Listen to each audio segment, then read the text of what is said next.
Welcome, everybody, to a Delco Nerd Network podcast. I am your host, Anthony Ragucci, and here with a few friends in the Delaware County area, we get in a basement and we talk about a certain topic. Today's topic is, of course, DNN's Game of the Year. It's January, our favorite time of the year, where we get to look back and see what were our favorite games of the past year. Here to discuss, as always, the triple threat, Chris Trio. Gooch, I'm happy to see you. I'm happy to be here. I'm actually genuinely excited. Not that I'm not genuinely excited to talk about this year in gaming. Yeah, because it's been a hell best. of one. Yeah, honestly, probably the best one of my life. I think I can say that. Even so far. Like, genuinely. But we'll get there. Gooch, how are you doing? Doing well. Things are starting to slow down. I'm less busy. There you go. We're doing less with the podcast a little bit, which isn't necessarily You got a slick bad haircut. thing. Looks great. I got a haircut. Yeah. I guess that's kind of it. Life's trucking on. I mean, it's January already, man. It's wild. It's the end of January. Yeah. And we're doing this a little bit later than usual, but not that that really matters. I think it was just kind of the way it fell and stuff. But, before we jump into what we've been playing, doing, watching, that sort of thing, let's do a little bit of recap. A little year in DNN, review. 2023, Yeah, I was love it. Our best year of the podcast. In what metrics? In terms of views, numbers, I don't think growth per se, Sure. but overall, like our numbers for watches is higher than it's ever been. Definitely. We did 15 game reviews last year, 6 shows, 10 movies. For re-threes, we did The Wolf Among Us and Metal Gear Solid 3. And for the rewind reviews, we only did Chris Nolan and the Christmas favorites. I could have sworn there was another one in there. I feel like we were trying to sneak it in, but I think it was just so kind of packed this year. Well, we did want to do the Mario one. And Dune would have been also there. So those are two that we're missing that would have been there. But yeah, it does feel like we did more.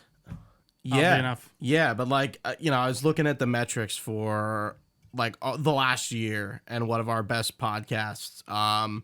The Flash is our most watched podcast, Which is interesting. Even so, it's beating Journey to the Center of the Earth now? Because I thought actually, Journey has 6,500 for some reason. No, I think you're right. So it must be number 2. Yeah. But it was number 1 for this year. Because Journey to the Center of the Earth has been up for a few years. That's right. So that's saying how many people watched Journey to the Center of the Earth this year. I see. Right. Please write in if you've watched that and you're and that's how you found us. Because I'd be honestly curious. We have so many watches on that for some reason, just comparatively, especially to everything really we've done. Make a lot of sense. I think it's because there's a lack of Journey to the Center of the Earth content out there, and it's a Frasier movie, but it's just still fun. Yeah. I mean, that's always been our assumption. Absolutely. We got in front of the Frasier clout. Absolutely. Hogwarts Legacy did really well. John Wick Chapter 4, Dial of Destiny, Last of Us Season 1, Quantumania. That was our only good Marvel that hit above review. 100 probably. I think I've said this before on other podcasts, but I'll say it again. Marvel content is just absolutely down overall. Most of our Marvel podcasts reviews do not do super well, and it's kind of shitty in a way because it's we didn't do What If, but we'll cover the big stuff. We're gonna cover the movies. See, I will say I think specifically overall you're definitely right, and I think you're seeing that in metrics of major YouTube channels. I think comparatively to what our numbers usually do on those, I really don't think it's that much lower than it normally I've is. noticed some kind of get higher than some have gotten higher than others. I feel like they usually hovered between the 50 and 100 mark depending on what we were doing, but I think that's 100% true just in general. But still, interesting stuff. I do love laying out all these metrics. Yeah, and then I'm going in order from view count for this year, yeah, or watch view, view count. Mm-hmm. Then we had the game preservation one with Dustin that did really well. Our Final Fantasy 16 review, Tears of the Kingdom, our panel, and then Super Mario Brothers. So that was that's I skipped a few because some of them aren't 2022, but Way of the Water and Ragnarok were in there, but they were at the literal end of the year. Yeah. So I guess some of the views kind of carried over. But our Ragnarok one has actually been steady going up. Same with the Way of Water, or not Way of the Water. Way of Water. Yeah. That one is so confusing. Yeah, the way of, I feel like we said it 8 different ways. I said it with the Way of the Water. Yeah.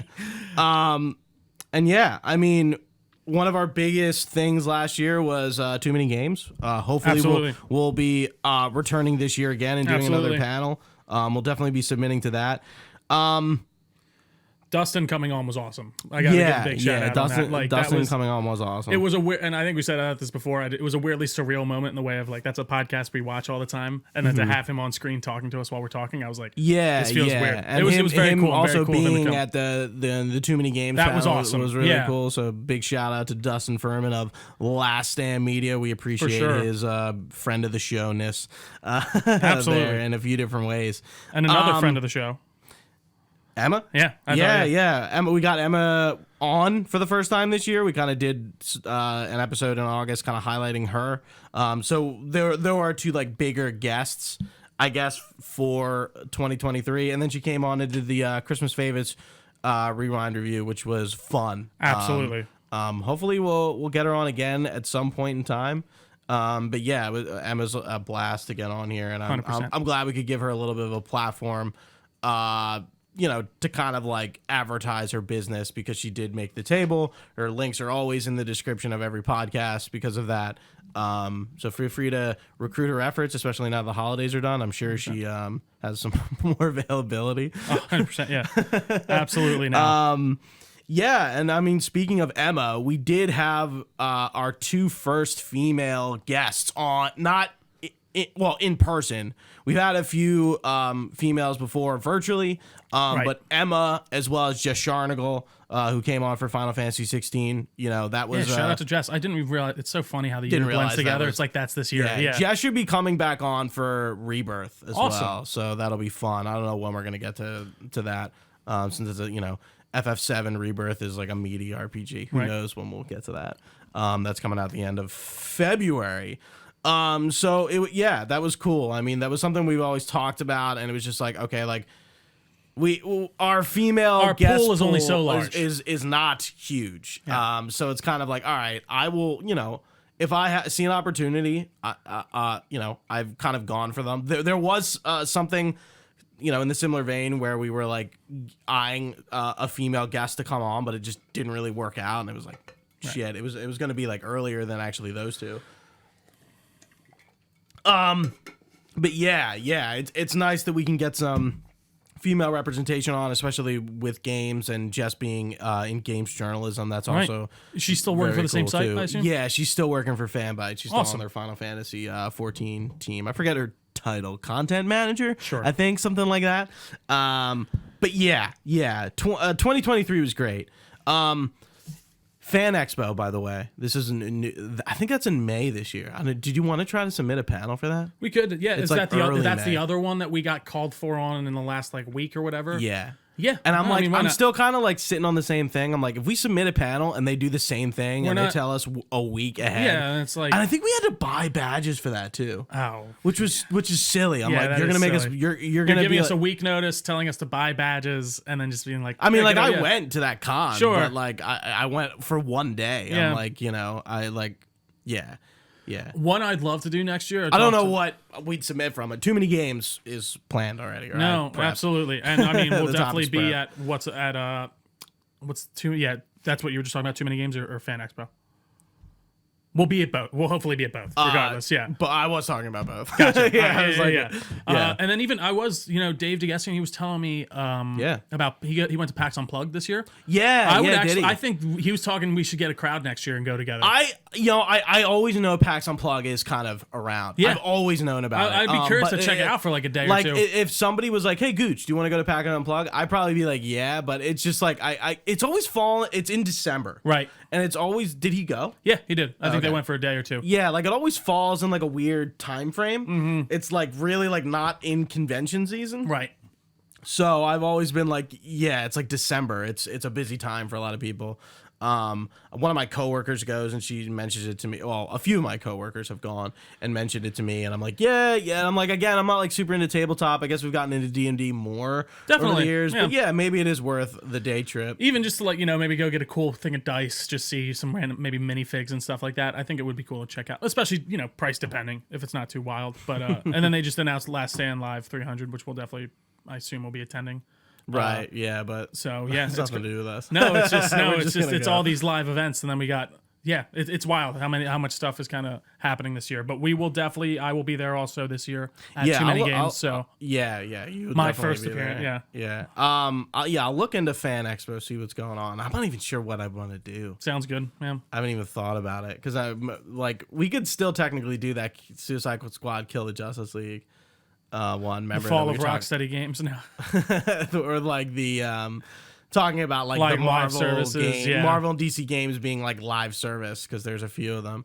That was like our original topic, and I guess we could technically still do that. But I don't think either of us are planning on getting Suicide Squad Kill the Justice League. Trio, you really like initially like kind of like woke me up a little bit, like shine the flashlight in my eyes because I was like, yeah, I'll get it. And it's like, Gooch. it's Kevin Conroy's last game. It's DC, so like I'm automatically sort of drawn to the game. I mean, I'm right there with like, you. Yeah. dude, I'm like, yeah. I still haven't looked into that first round of the reviews or not the reviews, but like previews. Sorry, the previews. They had like a play test or something, like an alpha or beta preview. I guess beta at this point. Anytime you feel the need to show this much of your game before you're putting it out, tells me like you know what? I heard them say this on Sacred Symbols the other day. I think Chris said it, and I do agree. Like I hope it's a Guardian situation.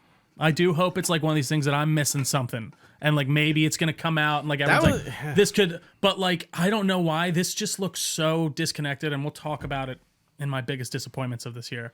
You had an interesting approach with that Yeah. one. I'm like, I'll let him. He's I'll- on the podcast. you'll see how I didn't let Ryden slide on that. I'll let you slide on that. Though. Like I guess because what it was like biggest like I guess mine wouldn't be the game, it was the reveal of the game, but we'll get into that. Right. Mm-hmm. But yeah, guys.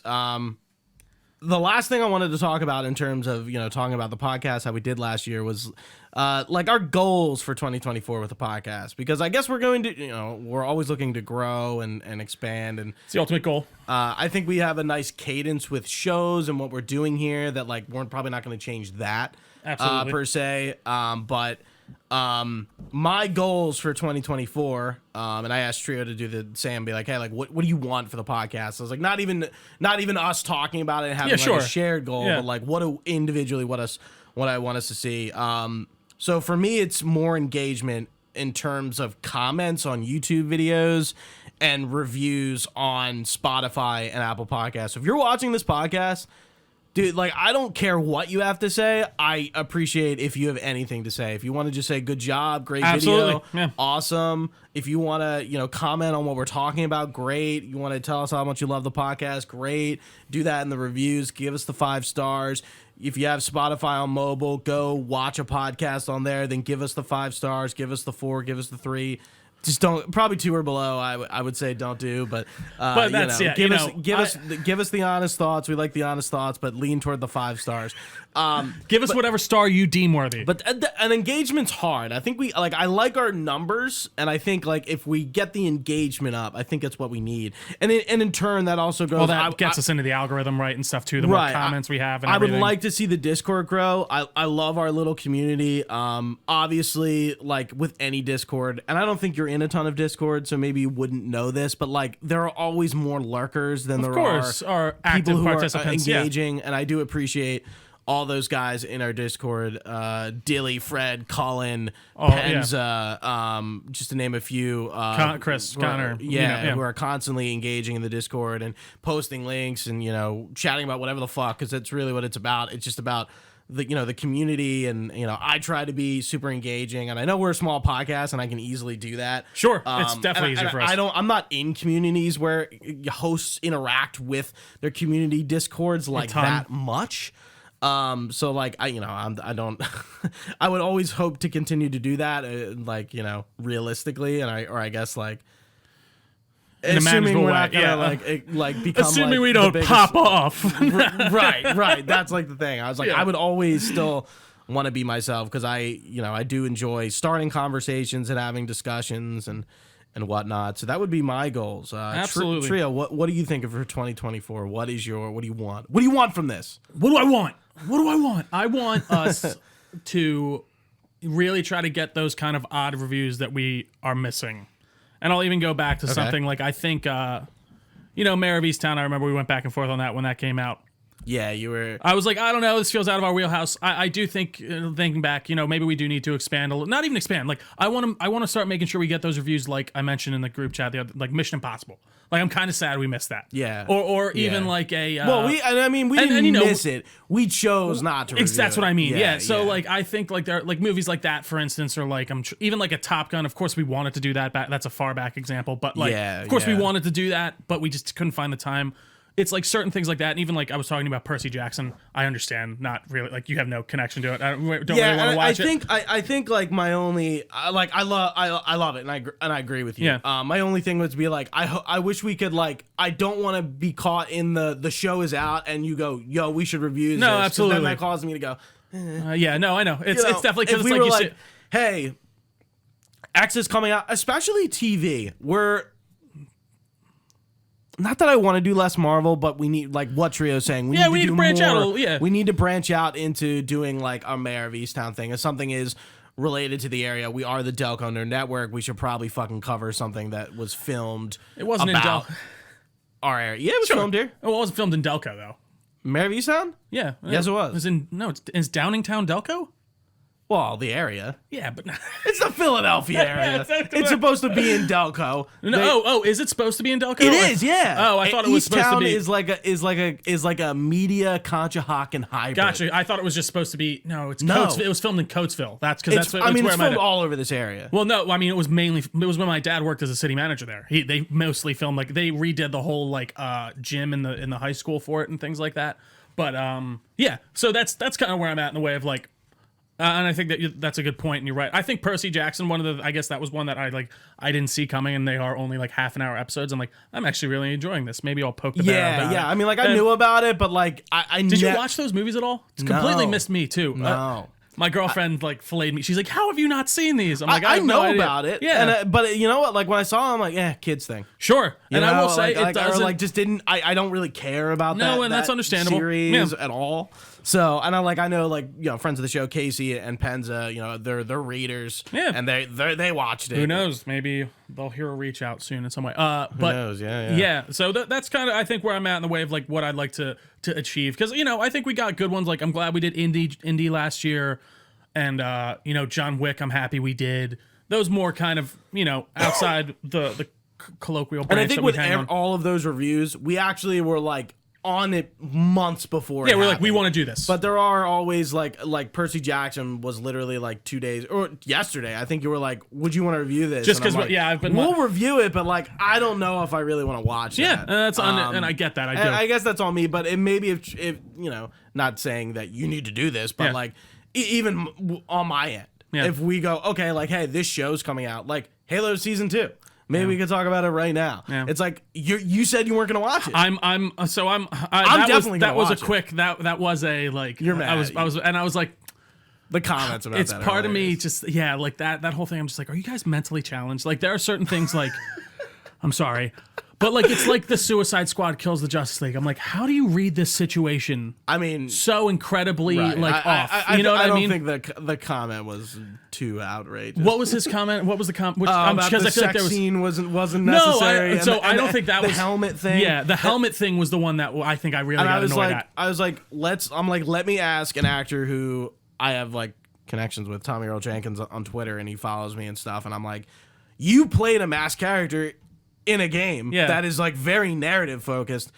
Do you feel like that hindered you? And he was like, no. I'm like, if anything, it probably tells you like the willingness of the actor. That's what I'm thinking. Like not being able to convey that. I'm like, look at all the mask Mandalorian. Die Hardman in Death Stranding wears a mask. Dread. I would love to talk to Tommy Earl Jenkins about like let's talk about that. The masked protagonist. It seems to be happening a lot. No, it is. I think like what we've seen, and maybe Dread's a little bit different, but like it works. You can do a masked protagonist and you still be able to connect to the character. But when Master Chief is always helmed, And taking it off is like so out of character. It just doesn't even feel like they're the same character to me. Like they feel so disconnected. They're not the same. And I do get like back in the I don't know the aughts and stuff. I get it. You know, no one was like, I don't want to cover my face. This hasn't even been tested. Blah blah blah blah. I really do think Dredd is one of the first like major releases I can remember where they really did commit to it. And he just has. I know you can see his scowl the whole time,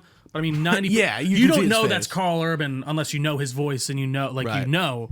And I don't know. It just seems so stupid. And no, the sex scene comment just seemed like something the producers were like, "Yeah, go out and say that because that'll help us. Like that'll get some goodwill with the fans for us." I don't know. It just felt like very, So are you gonna watch it or no?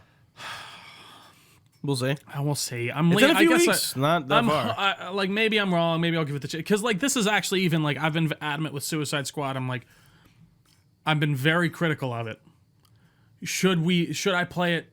Because I've been critical of it to say that I've at least tried it, but I don't want to give them $70 to try and play that. You know what I mean? I think if we both commit to be like, we need to wait for the reviews and then kind of approach it together, like instead of like one playing, one not, because I guess we're both not getting it right now. No. And if the reviews are 5, 6, 4, whatever IGN, I'm probably not going to get it. No. And it seems like that's what's going to happen. I'm confident it'll get a 7. Genuinely, because I think like it's probably it's wild that like never mind. I know, we'll get into it as the thing comes down, but it is wild. I don't know. No, I was just what I was gonna say was like look at Starfield with a 7. Like, is a Suicide Squad killed the Justice League 7 and a Starfield 7 the same thing? Yeah, like I would almost say no. Like, obviously they're not. Yeah, I don't know.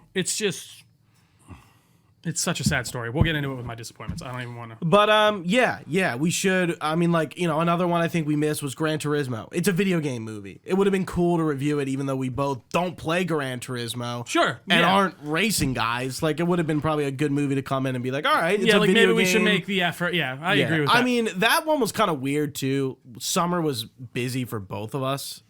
Especially the end of the summer, and that's when it came out. And I mean, like, I know we wanted to see the creator. That kind of fell off the wayside too. Again, a great example. Like something I would. I mean, those things are still going to happen. Of course they will. Yeah. But I think with like specifically shows, I think reviewing a more varied thing and non-Marvel stuff, I think could only be good for us. Oh no, for sure. And we are the Delco Nerd Network, so we definitely kind of picked our pocket when we started, and we were big Marvel fans, superhero fans, and we are still too, obviously. But right, yeah, I think that couldn't do any harm at all. Anyways, though, Gooch, anything else on the old housekeeping side? Well, we're gonna talk about what we've been playing, doing, watching, living, dreaming, dying. Yeah, that thing. Do me a favor, pull your windscreen. It's a little down. It keeps falling. I'm showing. Your trousers are falling down on the mic. I pulled it up earlier. And I don't know. I think it just sliding. I think it is just sliding. It's getting a little loose. And I do think I kind of pull it.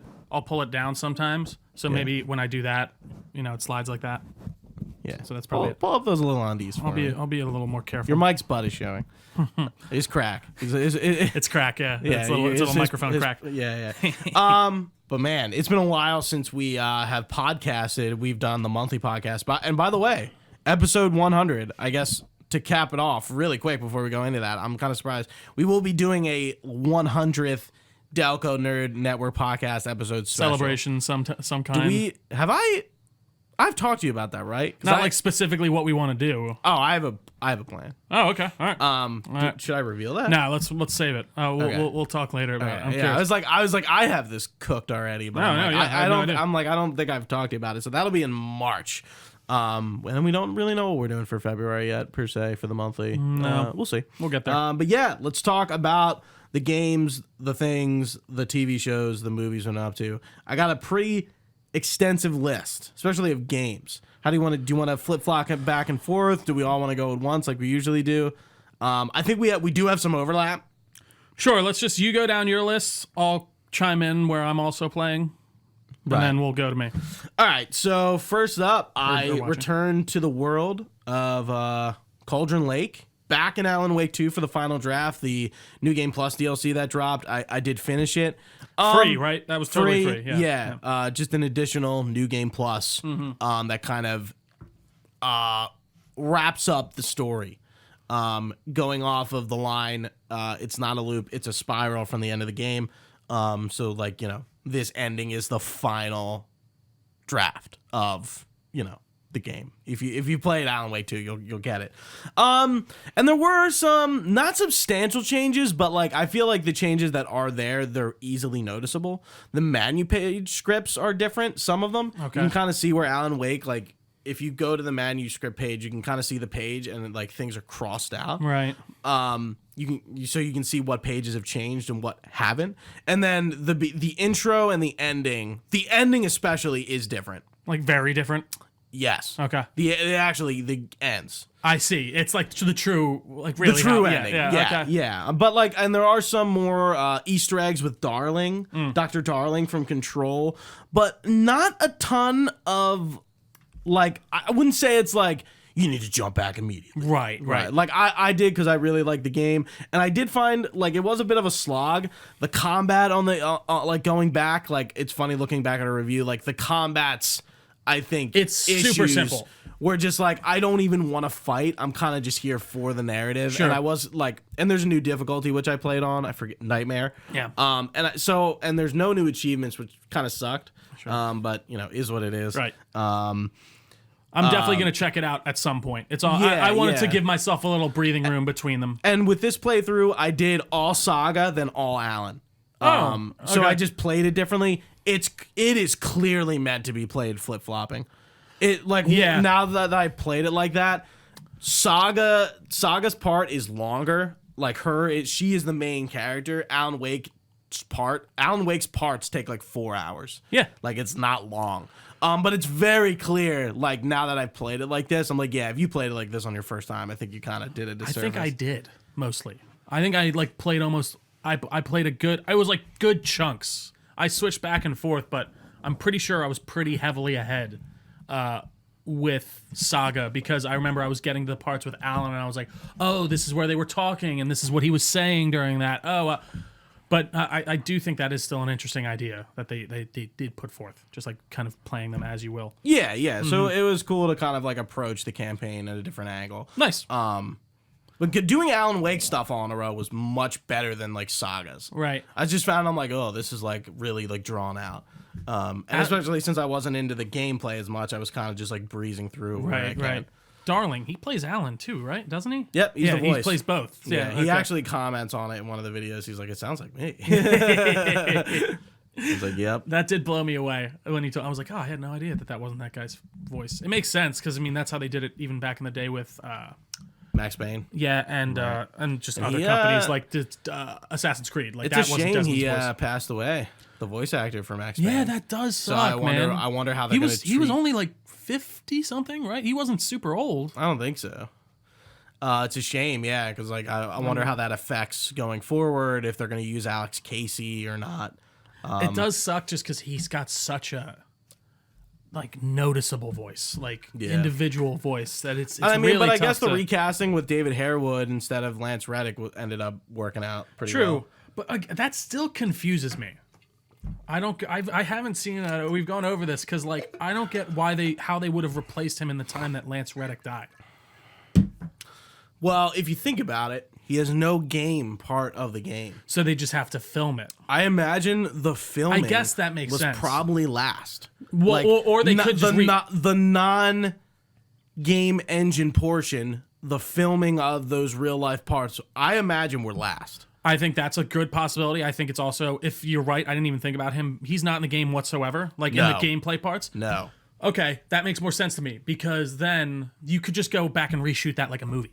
Like, all right, we got to go just reshoot this scene. We'll get him in for Lance Reddick. Okay, that makes more sense. Because if he was like in the full game, I'm like, how did they take him out and everything and redo? That's wild, but interesting. Yeah. Phantom Liberty, we both played and beat. Not going to go in depth. If you would like us to go in depth, you can check out our hot take, which is available now. Right. I also went back, of course, as I always do, because they had achievements. Went back to Fallout 76. I'm in AC, baby. Let's gamble. I wish I had anything. This feels like the bastard child you always have to go back to. It's like, it's my weekend again with him. God damn it. Yeah, I like, dude, I like. It seems to be doing like okay. I right? think it has its niche player base, and it's always going to be there. But like the content is like, you don't really go to Atlantic City. Like the game adds these Atlantic City based like excursions, which are called not operations, or maybe they are called operations, daily ops, and expeditions. And you basically like do a mission in Atlantic City, and there's 2 of them. Decoctions, right? Okay. Yeah, no, expeditions. Yeah, expeditions. And yeah, you do like a mission, and that's it, and you get rewards, and there's like new stuff. It's not like I remember like when they first, like the pit stuff was the same way. And when they first announced that, I think people were like, oh, we're going to go to the pit. You know, like before Fallout 3. Awesome. It's like, no, you're not really doing that. It's just taking you to like mission areas, right? That are... Mission areas, yeah. Okay. It's not like you just said missionary. Interesting. What'd you say? You said mission areas, but it sounds like you said missionaries. Oh, yeah. Missionaries. Yeah. Interesting. Yeah. So there's like an area, and you go to it, and like there were a few achievements. It took me literally 2 days to do all the stuff and be like, all right, see ya. That's that. Hopefully I don't have to come back, but you know, I might. I don't. Yeah, it's so funny that Fallout 76 is still kind of going. That's what I mean. They're releasing content, so like people must be playing. They must be wrapping down on it. Like they definitely are. Yeah. But like the fact that they're still supporting it, I mean, I guess credit where it's due. They never gave up on it. No. The story of Bethesda going forward is going to be interesting, especially with Indiana Jones. Right. Todd Howard is involved in more projects than he's ever been, which could have something to do with Bethesda's quality lately. Sure. I've watched a lot of extensive content on Bethesda lately, and a lot of the developers, ex-developers, people who worked on Skyrim and I guess went to work on early projects like Starfield, Indy 76, that Todd was like almost... like it seemed like he was in too many places. These are ex-employees? Yes. Okay. Yeah, people who've left. One of the Skyrim lead writer said that. Like what? He was just getting pulled around too much? Right. That makes sense.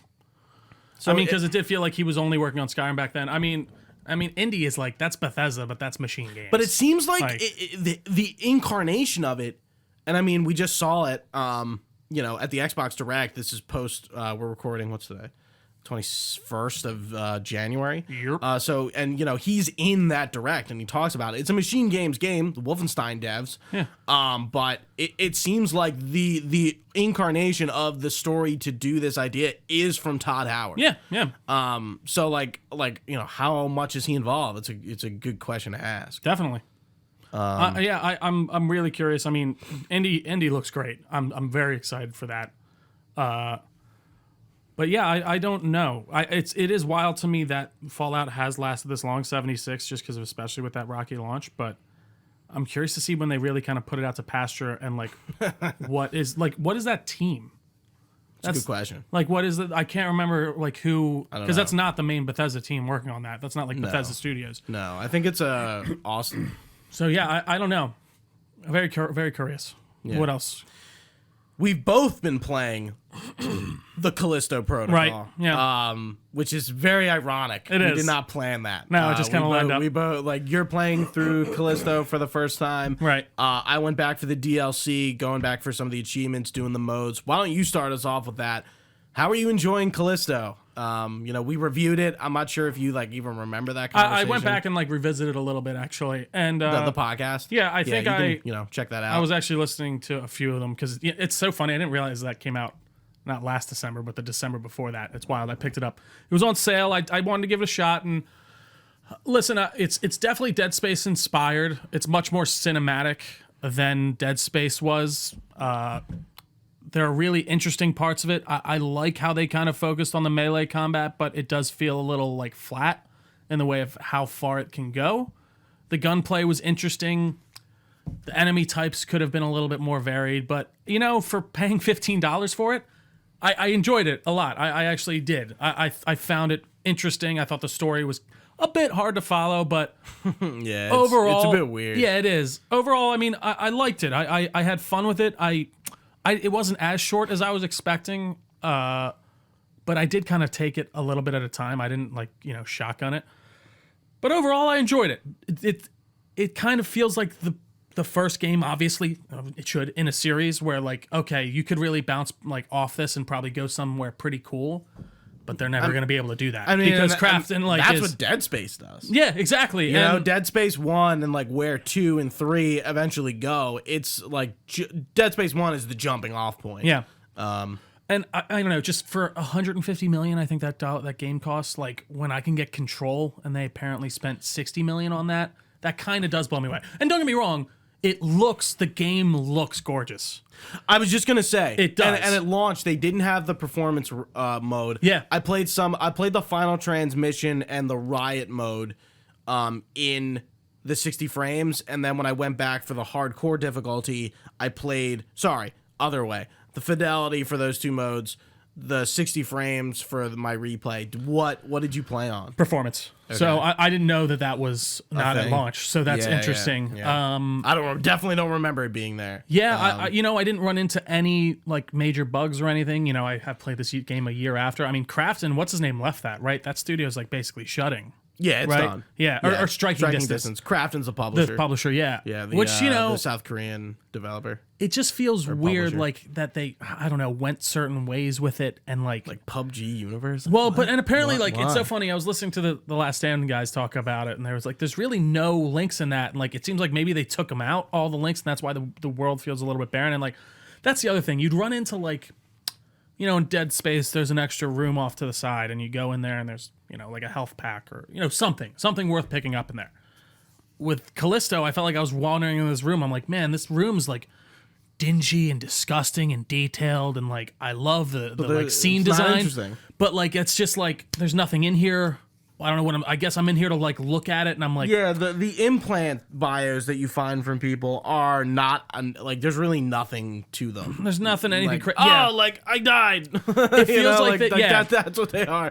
It feels like they were trying to go for that like BioShock type of environmental storytelling. Yeah, and they just really didn't nail it. Like, unfortunately, because I think it's kind of sucks, because I think there's some interesting ideas. I like how it's like the not too distant future, and like you know, they're mining Callisto, and like the idea of them finding the alien and having the colony there first. There's some interesting ideas, and I think I could dig seeing more in that, and I'd be interested to see them expand upon the gameplay elements that they put in this, but they just spent too much time in the wrong places, it seems. And I don't know. I do think, looking back, I remember the combat being a big issue for people. And by the end, did you get a hand of the melee? Yeah, that didn't seem that hard to me. Actually, I think the melee system, it's a bit boring. It does get a bit repetitive. Right, left, 1, 2, 3, left, right. Swing, yeah, like it is like that, and especially on the hardcore difficulty where, you know, it is tough. I need to be perfect. It is fun, like kind of nailing the melee combat. It is, but it feels satisfying at a lot of points. Yeah, but like it is boring. It gets boring very quickly, especially as you face the same enemies. Yeah, and like by the time I'm facing Two Head again for the third time, I'm like, okay. And you know, I was trying to think back to Two Head for the fourth time. Yeah, you know, like I'm like, holy shit! Yeah, like we're just gonna recycle the same boss. Yeah, and like you were just finding fuse boxes all the time. I think you mentioned that in the review too. I'm just like, we need more variety here. We need like a little bit more. Again, the idea of trudging through a prison on the fucking moon on Jupiter. What is it a moon of again? Saturn or something? Jupiter. I think it's a moon of Jupiter. I don't know. The moon is called Callisto. It's a moon of Jupiter. That's it. That idea is really cool to me. And I do like a lot of the environmental design, but you know, it just didn't quite, I think, land where it needed to. Yeah, and I mean, speaking of not landing, the Final Transmission Epilogue DLC was I'm like, what the fuck was that? They all dreamed it. Oh, shut the fuck up. That. Like, he died. He actually did die at the end of the game. But she was, like, transmitting through is that what was happening? Was the idea she was transmitting, like, a message out through his bio implant or something? And, like, that's what was causing the hallucination? I think. That seemed... And I hate, you know what I really hated? I had my fucking baton all ready to go. The And best they make part you of the DLC, I think, is the hammer. It is fun. I love the hammer. It's a lot of fun, The but it hammer would just was kind cool. of piss me off that I just got rid of this baton that I spent the entire It is game weird. building Toss up. it. It's just gone. I don't know. That felt very odd. And I mean, the baton is key to that. I kind of think I focused on too many weapons. And I should have. Yeah. I got the baton all the way up, but then I kind of spread them out throughout the other ones, and I was like, I should have like just spent on the Magnum or whatever. Yeah. Yeah. That's where I'm at though with it. I think. So the Riot Mode DLC is kind of like a Horde mode. And I Okay. actually had a lot of fun with it. I thought it was like pretty challenging. The trophies for the achievements for that aren't bad. I don't know why I'm like switching. I switch my words depending on what platform What you're playing I'm it on. Yeah. Yeah. Not that I think I'm wrong for saying. Gooch is what. multi-platform. No big deal. Yeah. So I'm playing this on Xbox. Yeah, the Riot Mode was fun. Okay. Like I found it pretty enjoyable. And sort of challenging. The hardcore difficulty is definitely just the game, but harder. Just hard, yeah. And now I'm going through it again, hardcore new game plus to get hardcore new game plus and new game plus achievements. Okay. And then I have to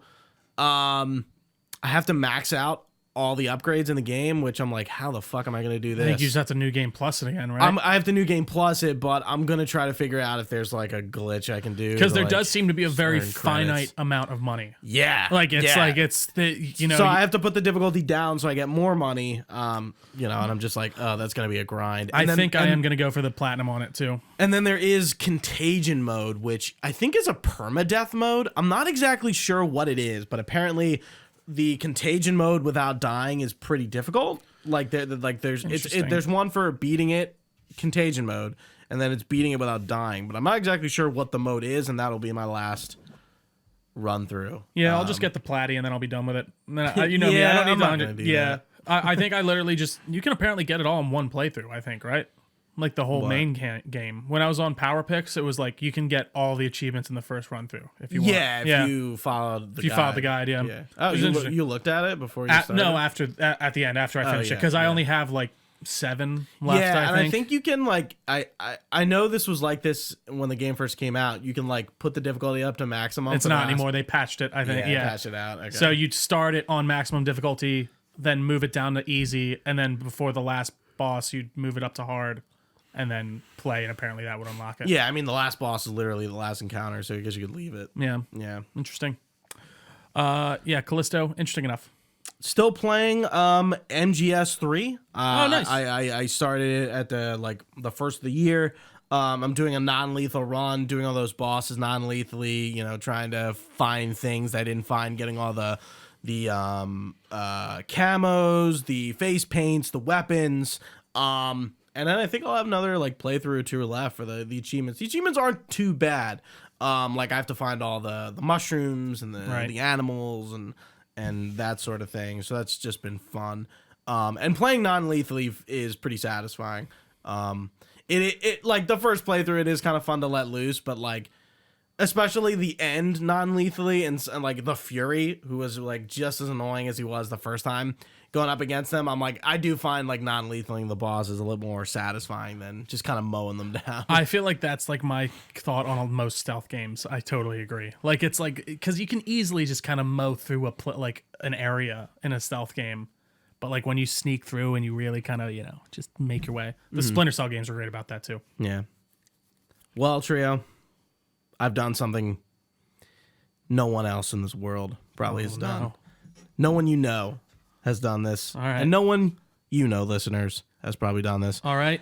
I have achieved 100% achievements in Stardew Valley.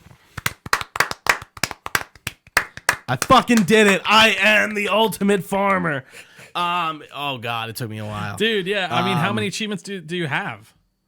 What do you mean? Like, how many achievements does it have, I should say? I think like 40. But it's just getting all, like, the specific fruits and buying So the seasonal stuff. I and- think what I wrote down, I'm going to read verbatim what I posted in the achievements and trophies corner. love If you're it. not in the Discord, guys, please do us a favor. Join up. If you're a lurker, if you want to be more engaged, hopefully we give you a reason to be engaged. I feel like we should come up with a better name. That sounds Lurker? very... That's just the title. I know, but you're lurking, like you're hanging. I think the hangers. a hanger? Yeah. You're a hanger? You're a hanger. Because I feel like when you're lurking, it's just like... You're a hanger in You're the like a DNA. weird little creep. I'm lurking around. You know what I mean? Yeah. All right, so this is what I had to say. Stardew Valley is a cozy farming game. We all know this. But underneath that cozy 15-pound weighted blanket is a test of dedication and commitment to Pelican Town and her people. Stardew Valley's plat /100% is something that will take you 200 plus hours, which it did for me. You don't have to do everything, but pretty much most things that matter. It requires 2-ish playthroughs, time, and a plan. I started in the summer of 22 and played routinely through that entire time, besides a few months off here and there.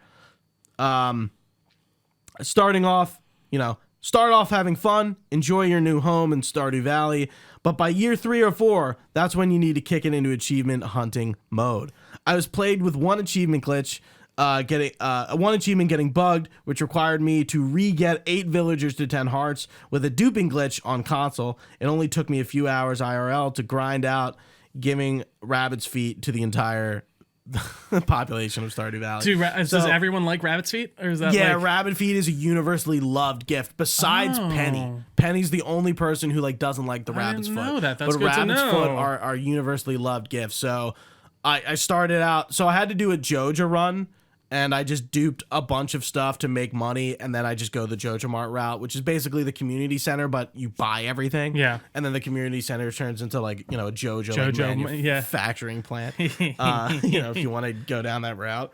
And then on that playthrough, I continued. I'm like, all right, I'm gonna use this leftover money. I'm gonna buy the deluxe coop, get the rabbits, and just feed them until I get one rabbit's foot. Then I'm gonna dupe the rabbit's foot, and then I just need to spend time giving it around until I got 8 villagers to 10, and I'm like praying. How long? Because you can only give them 2 gifts a week, right? Yeah. So you do 2 days of maybe 3 or 4 days of gift giving, because sometimes you miss people, and then you just sleep the rest of the week and then do it again. Yeah. So that's really what I had to do. I left off. Stardew is a great game, but it has one of the most committed achievement lists I have ever encountered. Not hard, just takes time, such is the life of a farmer. Yeah, it really just takes an insane amount of dedication to want to go out of your way to do everything. And it's funny because mine, I think I'm on my really good farm. I'm at year 3.5 or something. Yeah, I finished at year 6 in winter.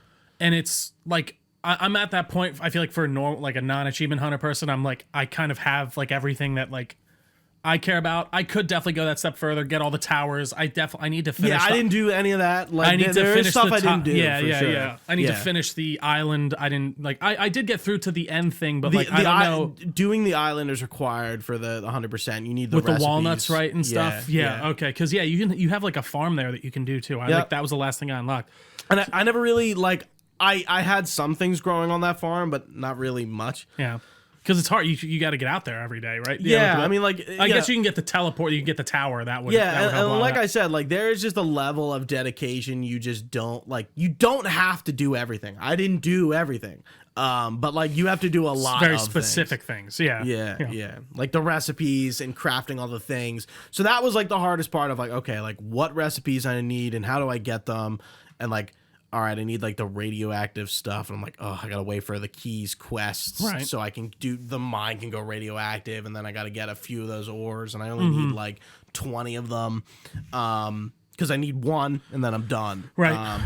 But yeah, I mean, it's funny how min max you can go with Stardew Valley. It's really interesting. I'm excited to see what the Haunted Chocolatier kind of does, because they're done with updates for Stardew, right? There's one more coming out. Oh, really? And it hasn't released yet, but I was kind of hoping. I'm did he announce what it's going to be? It's 1.6. And I think it's just adding a few more things. Okay. I don't think nothing it's major. Yeah. When did they add in the island? I don't know stuff, because that was something that's funny. I remember just being when is this a thing? Or when I was early playing it, because I started it during COVID. That was one of my big COVID games. I remember playing it for weeks on end. But yeah, that's great stuff. I'm really excited for the chocolatier, the Haunted Chocolatier. I'm excited. I'm gonna channel my inner Milton Hershey. What's the guy who makes it again? Not Mojang. That's Concerned Ape. That's it. Mojang's Minecraft. When you open the game and the apes Mojang. Got a big. Yeah. I always say Mojang. I've heard Mojang. I think it's Mojang, but I don't know. Who fucking cares? You know who makes Minecraft. And don't say anything in the comments. No. Say something in the comments. No. You'd say don't, and then that gets them. Oh, God. Yeah. It's reverse psychology. Don't say anything. Yeah. Don't write an angry comment. Few more games. Apex Legends, I jumped back in after months of not playing. There was a Final Fantasy VII like crossover event that I wanted to check out. Been jumping in back with some of the old squad mates. Been fun. I same haven't game. played that in years. I think it's a great game. I paid Gooch my yearly toll of doing an online game with him the other day. We played Mortal Kombat. We might do it again today. I don't know. No promises. I'm just sitting here shaking my head and sort of like, Trio's such a dick. I really am. I'm a piece of shit. He doesn't like to talk in parties or play any sort of multiplayer games. He just fucking gets on, fucks off. And I do. I'm sorry. You never hear from him. Maybe you will more soon. I had a lot of fun on MK. I gotta admit. So good. Yeah, I did hand him his ass a few times. A few times. I got a little tired and I let him win. Yeah, exactly. He just got tired and then he couldn't win anymore. Like, I can't do it. Yeah. This is two different ones to end it. Well, I have three more, two different ones. So, I mean, this has nothing to do with me, but I just found it interesting. So, my mom started playing Spyro. Yeah, you told me that. My mom has been annoying me for maybe since the Reignited trilogy has come out, and like she saw me playing them, she's like, is this Spyro? Because that's one of the games like I grew up with, so she was kind of familiar with it and played it with me or on her own or whatever, and she was like, oh, I would like love to play that, and I was like, okay, Mom. Like, say that once, like, well, yeah, like, let's see how much you really want to play. And she did just like eventually kind of just keep annoying me, and I'm like, fine, you know what, like next like weekend night I have, like we'll like set it up, get food, and like I'll set up. I had to reinstall it on the PS5 down here, and I'm like, we'll play. You'll play it, and we'll just hang around. And she played for like 2.5 hours. I was like, actually, I'm like, she is just keep like she's just going, and it was. I was losing my patience a little bit at the end because I'm just like. The controls for her were tough, like the 3D, which is like understandable. As someone who doesn't play video games, it is so taxing to explain like movement of camera and character to somebody who doesn't know. It's like, oh my, like it's so second nature to me that I really don't know how to explain it. No, it's tough, especially for us when we've been playing since we're 10, right? Whatever. I could pick up a controller and know like any game. It's like very intuitive, and I mean that's what comes along with playing it for so long. And it's even funny. I played Unravel 2. I'll talk about that a little bit with my girlfriend. And I think especially for people who haven't played a lot of games, those more 2D style games, side scrolling is a good kind of introduction to just get them used to even just movement. It's just one, and then you can go from there. Yeah. And I think especially if someone hasn't been playing their whole life or like a very little bit and you're like up there, like that's going to mess with you. You're not going to know how to do it. And it's so funny. I did share a clip the other day. It was like a 62-year-old dude on like, did you see that? The sniper? And he's kicking ass. And I'm like, that is hilarious. Like, I wonder. It's probably patience. No, definitely. And I mean, there is a hand-eye coordination thing. Like when you're younger, it's much easier to develop that, I think, for sure. Yeah. So it's, I commend anyone over the age of freaking, even our age, like 30. Like, I feel like we're the first generation that's going to really be playing for, like, don't get me wrong, there's like, older generations that are playing and like still have continued to play after they're out of their 20s and such. Right. But I think it's going to be even on like a more mass scale with our generation. Yeah. And even probably the ones like a year or three ahead of us is probably in the same boat. And Gooch is of course a year older than me, but it's just interesting to see. It really is. And yeah, so, and she was like, oh, well, like, when are we going to do this again? And I'm like, okay. I was like, I didn't like. You were like, oh, this is not a one and done. I'm like, okay. So I set up the PS4 on the upstairs TV for her to play, and like, and of course it's like, how do I turn it on? It's like, oh my god, like, what are you gonna do when I'm not here? Like, it just press the PlayStation button. That's it. It's like, it's not. It'll come with time. Hard. That's the whole point. After a couple times. So I think she was playing the other night for like literally 3 hours. I'm like, what are you doing? I'm like, what? Like, who are you? Like, you're like, anyways, I'm gonna go play for 4 more hours downstairs. Yeah. While I'm playing for like all day, and I'm not gonna lie. If my mom asked me to play, like, I don't know, even Spyro or something, I'd be like. But you see, that makes more sense if your mom was playing it with you when you were younger. More, because my parents really didn't play any with me at all when I was super young. And it's like simple. It's like a good. I think it is a good game. But like, and I think that is and the I'm like next the step. objectives are not difficult. She's like, oh, like I have 10 mostly dragons. platforming. Like, what do I have to do? I'm like, go back to like the hot air balloon guy. I'll take it to the next level. Like it's like imagine if she's playing like. Even like a Zelda, something like that. Devil May Cry or something like that. Or even just a more broad, like open world game. Yeah, Yeah. you. Again, us growing up with it, I don't think can be understated in the way of just how our minds like intuitively understand as gamers of like something comes up. Did you see the like Activision tweet that they were like saying that like something Spyro related was going to happen soon? No, I didn't. I really hope we get a new Spyro. Dude, game. I'd love that. I never finished I bought the Reignited trilogy. I got to the second one. I need to keep going. It's such a good. I finished the Crash one. That was really good. What was that? I can't remember something. The Insane trilogy or whatever. Is that what it's called? I think so. Yeah. Okay. For like Professor N or whatever his name is. Right. Cortex. Cortex. Yeah. This is Nitro Cortex. Is that something. He has. I think he has like an N on his thing. Yeah, I know what he looks like. I don't. I'm trying to remember, to be honest. Two more games. I started playing Lethal Company with a girl I'm talking to. Oh. Yeah. Lethal Company. You know what it is? Yeah, that's the one. Don't tell me. That's the like multiplayer one where they're like running away from all the. They're like in the hazmat suits. Yes. And they're running. Yep. Yeah. I was thinking about buying it. It's fun. It was $10. So she was playing with her friends and like she's put like maybe like 10-ish hours into it. So she kind of gets the drift. And she was like, oh, like we should play. I'm like, okay, cool. So I bought it on Steam and we were playing last Tuesday. And it's really fun. Like I've seen some funny clips. It took me like a full run to get the gist of like what you're doing. So you're basically like going down on planets, and planets, you know, have certain looks or like weather or like, you know, certain things that like make them hard or easy, and you have to go into the planet and like extract like all the materials, and then you bring them back to the company store at the company store. And you sell. You have to make a certain quota every like 3 days, and basically it gets 3 real life days. No. Okay, 3 like in-game days. Yeah. And if you don't hit the quota, you die and you have to start all over. Right. So basically, it's like how far can you go? It's 1 to 4 players. I think you can play. I was asking her, I'm like, can you play this game alone? She's like, I think so. Yeah. And it's like it doesn't really seem. It does seem like more of a team game. That is not the experience. And there's like it has like proximity chat and stuff like that. Yeah, it looks pretty cool. So it looks like fun. you're not supposed to use like like a Discord or something. Yeah. Right. Yeah. You're supposed to like, you know, jump in game, and it's funny kind of like hearing like she's like kind of like saying something to herself, and like I just like you're walking by, you just hear it. Yeah. Right. Or like she's looking for me and like saying my name, and I'm like, this is like pretty funny. Yeah, like, you can't. No, it's cool. Like, or like, you know, I just like come out of nowhere. I don't know, Gooch. Maybe I'll pick it up, hop on with you one day. Yeah, it does look pretty fun. Yeah, it's only $10. Yeah, it's $10. It's cool. I mean, like, is it something that like I'm going to like really delve a lot of hours into? I don't think so. Well, yeah, but it, like I do like the PC for those kind of games where like I'm not like fully committed. I don't have to worry about achievements or anything like that. Mm-hmm. I can just kind of enjoy the multiplayer aspect and not commit. Right. Because that's something I do a lot, is commit to, you know. Really, I wouldn't have known. Yeah.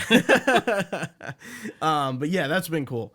And then last but not least, fresh, new, I started playing Dragon's Dogma, Dark Arisen, the original game. It's the, you know, remastered like Xbox One version with all the DLC and stuff to get ready for Dragon's Dogma 2 in March. I've been seeing stuff for Dragon's Dogma 2, and I'm like, what is it? Like, it's piqued my interest for sure. Yeah, so it's like a it's an RPG. It's like a linearly open world RPG with this pawn system where basically like there's this like really smart AI system for like your companions, and they're not like, you know, they're not like your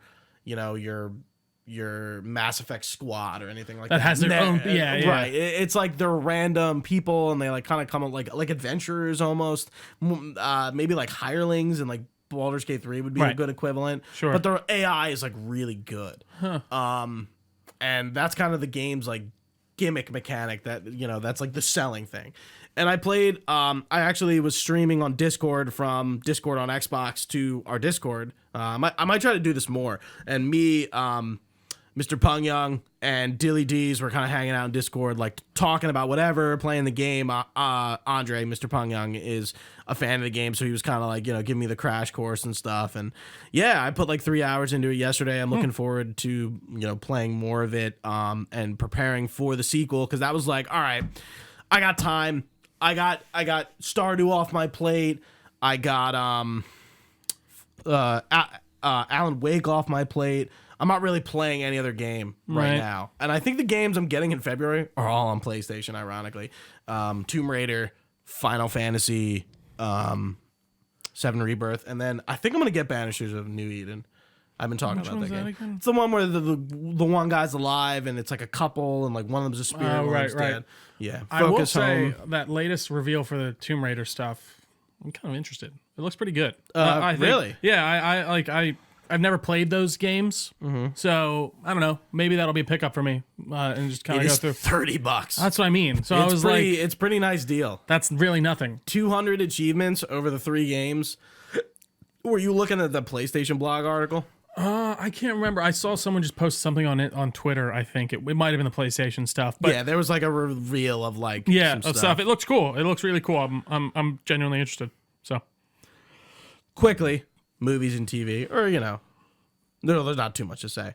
Attack on Titan, final season, part 4. We did a review on it. Go check it out. And same with Echo. That goes for both of us. Absolutely. I'm back in the Clone Wars, baby. And I'm almost at the end. Finished season 5 out. So I ended on basically the Maul arc, with Mandalore, and then her getting kicked out of the Jedi Order. Right. Ahsoka.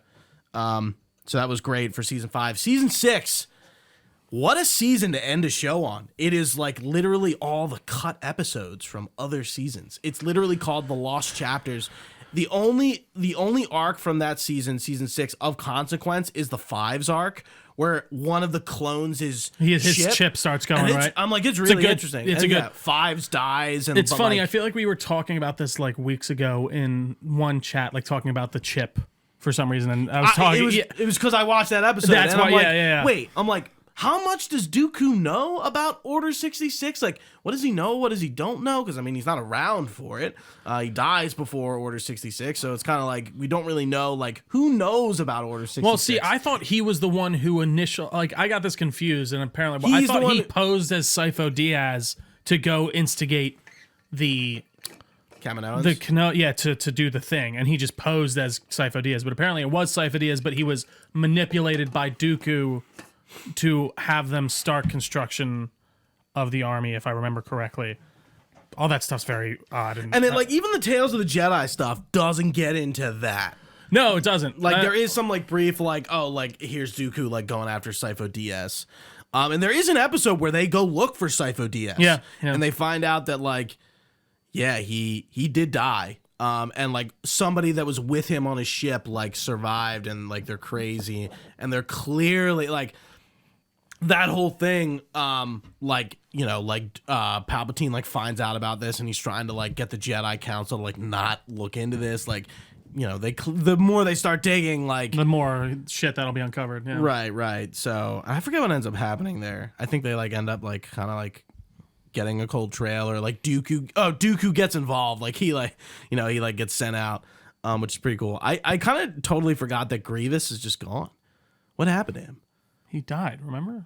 No, I know. This isn't. I know he dies, but like he just is like in episodes, and then he's not. Yeah, I mean, I feel like that's how they do it with certain kind of characters. Yeah, even though like it makes sense that he was still around. Yeah, I don't know. That is an interesting point. I didn't notice. And now I'm in the final season from 2020.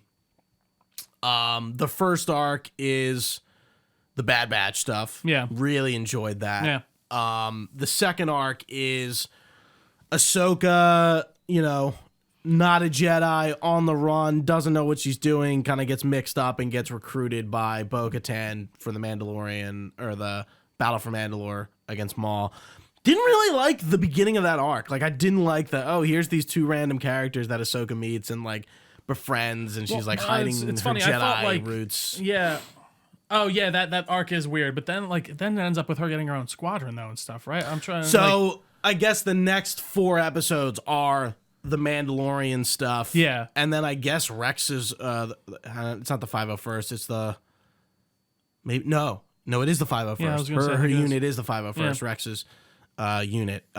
Yeah, they become like her, like they paint their mask. I'm like, Mm-hmm. I'm really, and it's only like 2 hours left. I'm like, I'm really interested to see like how this moves. I think and that I know whole there's the last whole arc- Battle of Mandalore. Like, I'm like so ready. I think that whole last arc is a great like movie unto itself. Like it's a Yeah. great 2 hour. Like you could watch that by itself.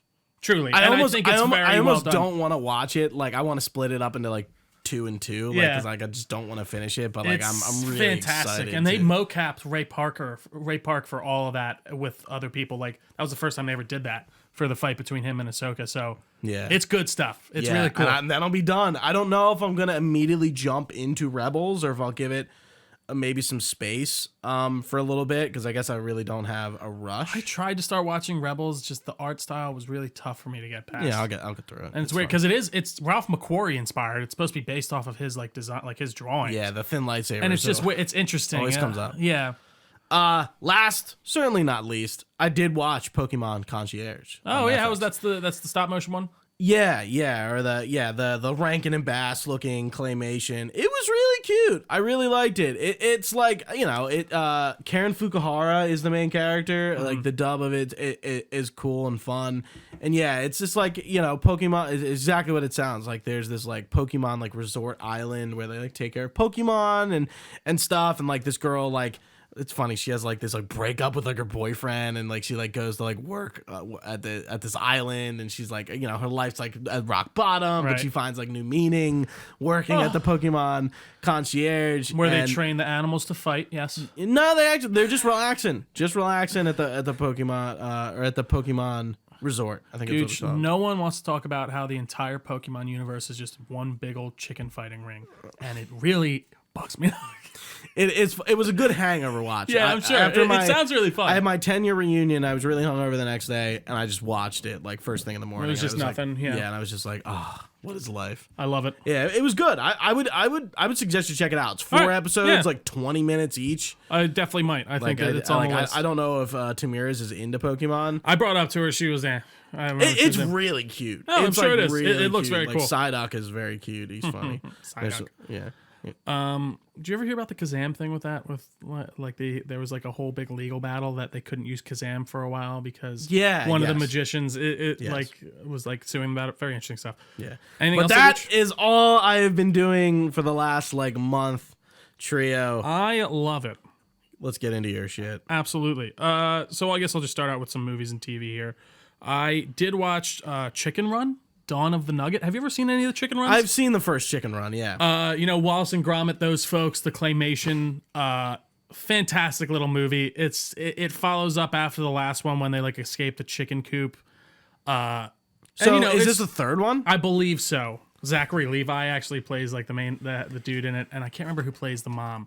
But yeah, it's a little bit of fun, to be honest. I love a good claymation. Apparently the company that provides them, Wallace and Gromit Studio, I can't remember their names, with the clay is going out of business, and it's like a super specific type of clay. And they were talking about how like Really? they were like, we don't know like what we're gonna do now. We're gonna have to figure out something different. But How they were have like they their not- only customer, I guess. Apparently, Really? yeah, they were buying all this clay off this one. I think it was in like Sweden or one of those countries. You think if that was happening, that they could just buy them out?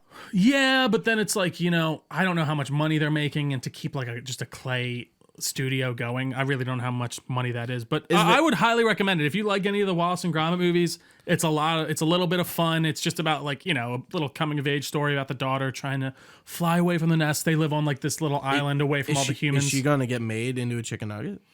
No, there's a chance they want them to, yeah, because they find out there's this whole other farm where like all the chickens are being tricked into like being there. They're being like mind controlled. Okay. Heavy Nazi Germany parallels. It's so it's wild. Always Like even is. talking about the Always first one, is. they are in a prison camp. Like that's the whole thing, and they're trying to get away from the person. But yeah, I definitely recommend checking it out, especially if you enjoy that claymation stuff at all. Other than that, I watched The Holdovers as well. You familiar with that movie at all? No. Well, It Paul won Giamatti? it won some. Yeah, he won an Emmy for it. It was really great. What's it about? It's about these. It's specifically about this one kid, but it starts out with this group of kids that get stuck. They're at like a boarding school, and the holidays coming up, and the people who have to stay over during the holiday for the month are called the holdovers. And Paul Giamatti's character is like this kind of surly, annoyed teacher that has to stay with the kids and watch them for the month. And like it ends up more being about the specific main character. I can't remember his name off the top of my head because the rest of the guys like go away. And it's a very fun little kind of comedy or drama with a lot of good comedy bits in it.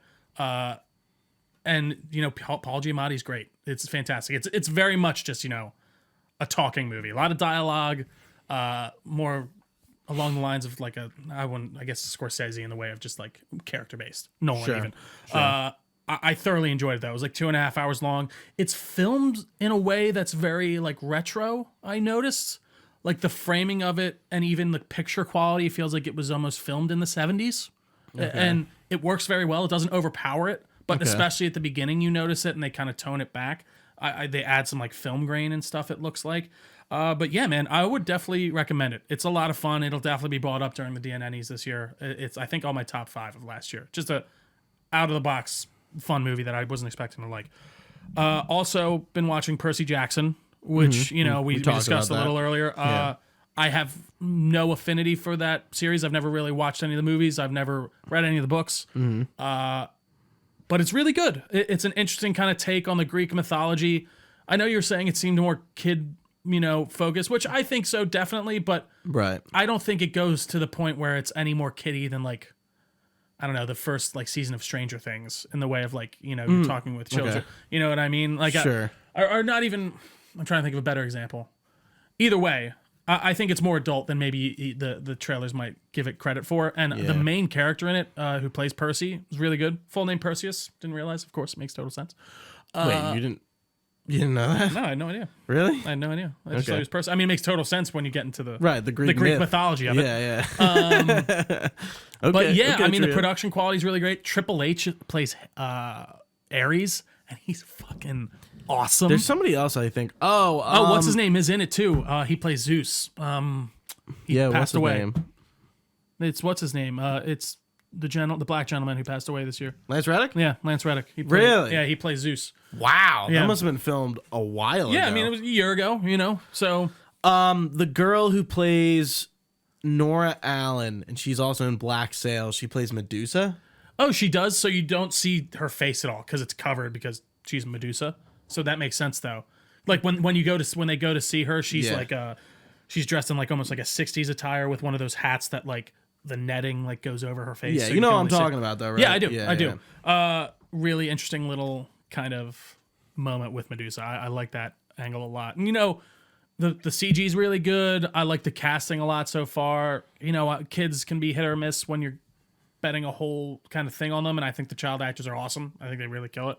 So yeah, I definitely recommend it. I never watched any of the movies. Apparently they did pretty well to a degree. I don't know if they released all 3. I think they did. But I know in that he's like a lot older than he's supposed to be. Like this is supposed to be more book accurate. Okay. If I am correct. And then, I did notice that. yeah. And then last night I actually watched another one on Netflix. Very heavy film. Society of the Snow. It was a foreign film. It was all in Spanish. It was about the Uruguayan flight that crashed in the Andes in 71, I believe. Jesus Christ. Like I've been, are you aware of that story at all? Like the Not real life really, story? no. So it was like, I guess their soccer team and the pilot made an error. He thought he was somewhere he wasn't. And he basically like skimmed a mountain, broke the plane in half. Fuselage like rolled down the hill and crashed into a snow pile and just like killed a bunch of people on impact. A bunch of people were injured. These folks were then like, as the search party continued, they were on this like kind of big snow mound that like their plane just blended in with. So like they were literally flying over them to search for them for like a month and a half and they didn't find them. They ended up being stuck out there for 72 days. After a while, 2 guys just hiked down the mountain to basically get them away. Again, I'm kind of spoiling the movie, but at the same time, you know, it's a historical event, so I feel like, you know, you can look that up.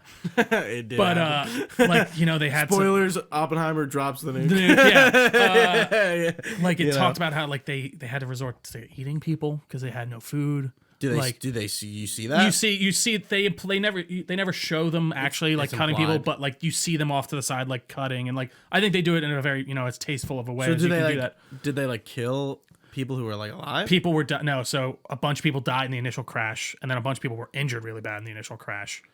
And they just at first they brought everyone out. They were like, all right, well we'll get rescued soon. We'll put the bodies over here. We'll clear out the fuselage so we can use that as like a shelter in the meantime.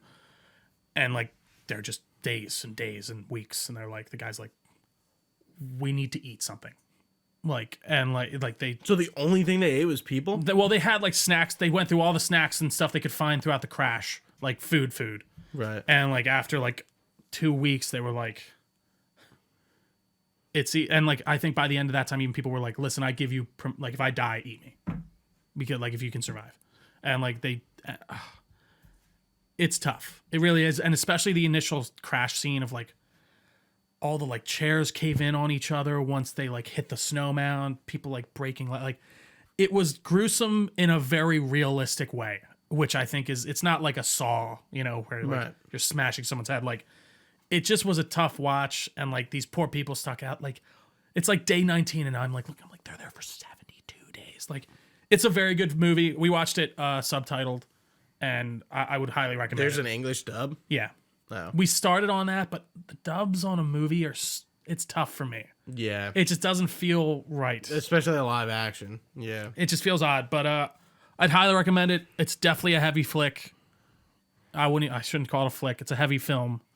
But it was very well done. I enjoyed it despite all that. And the last on my list for shows wise was the TED Show.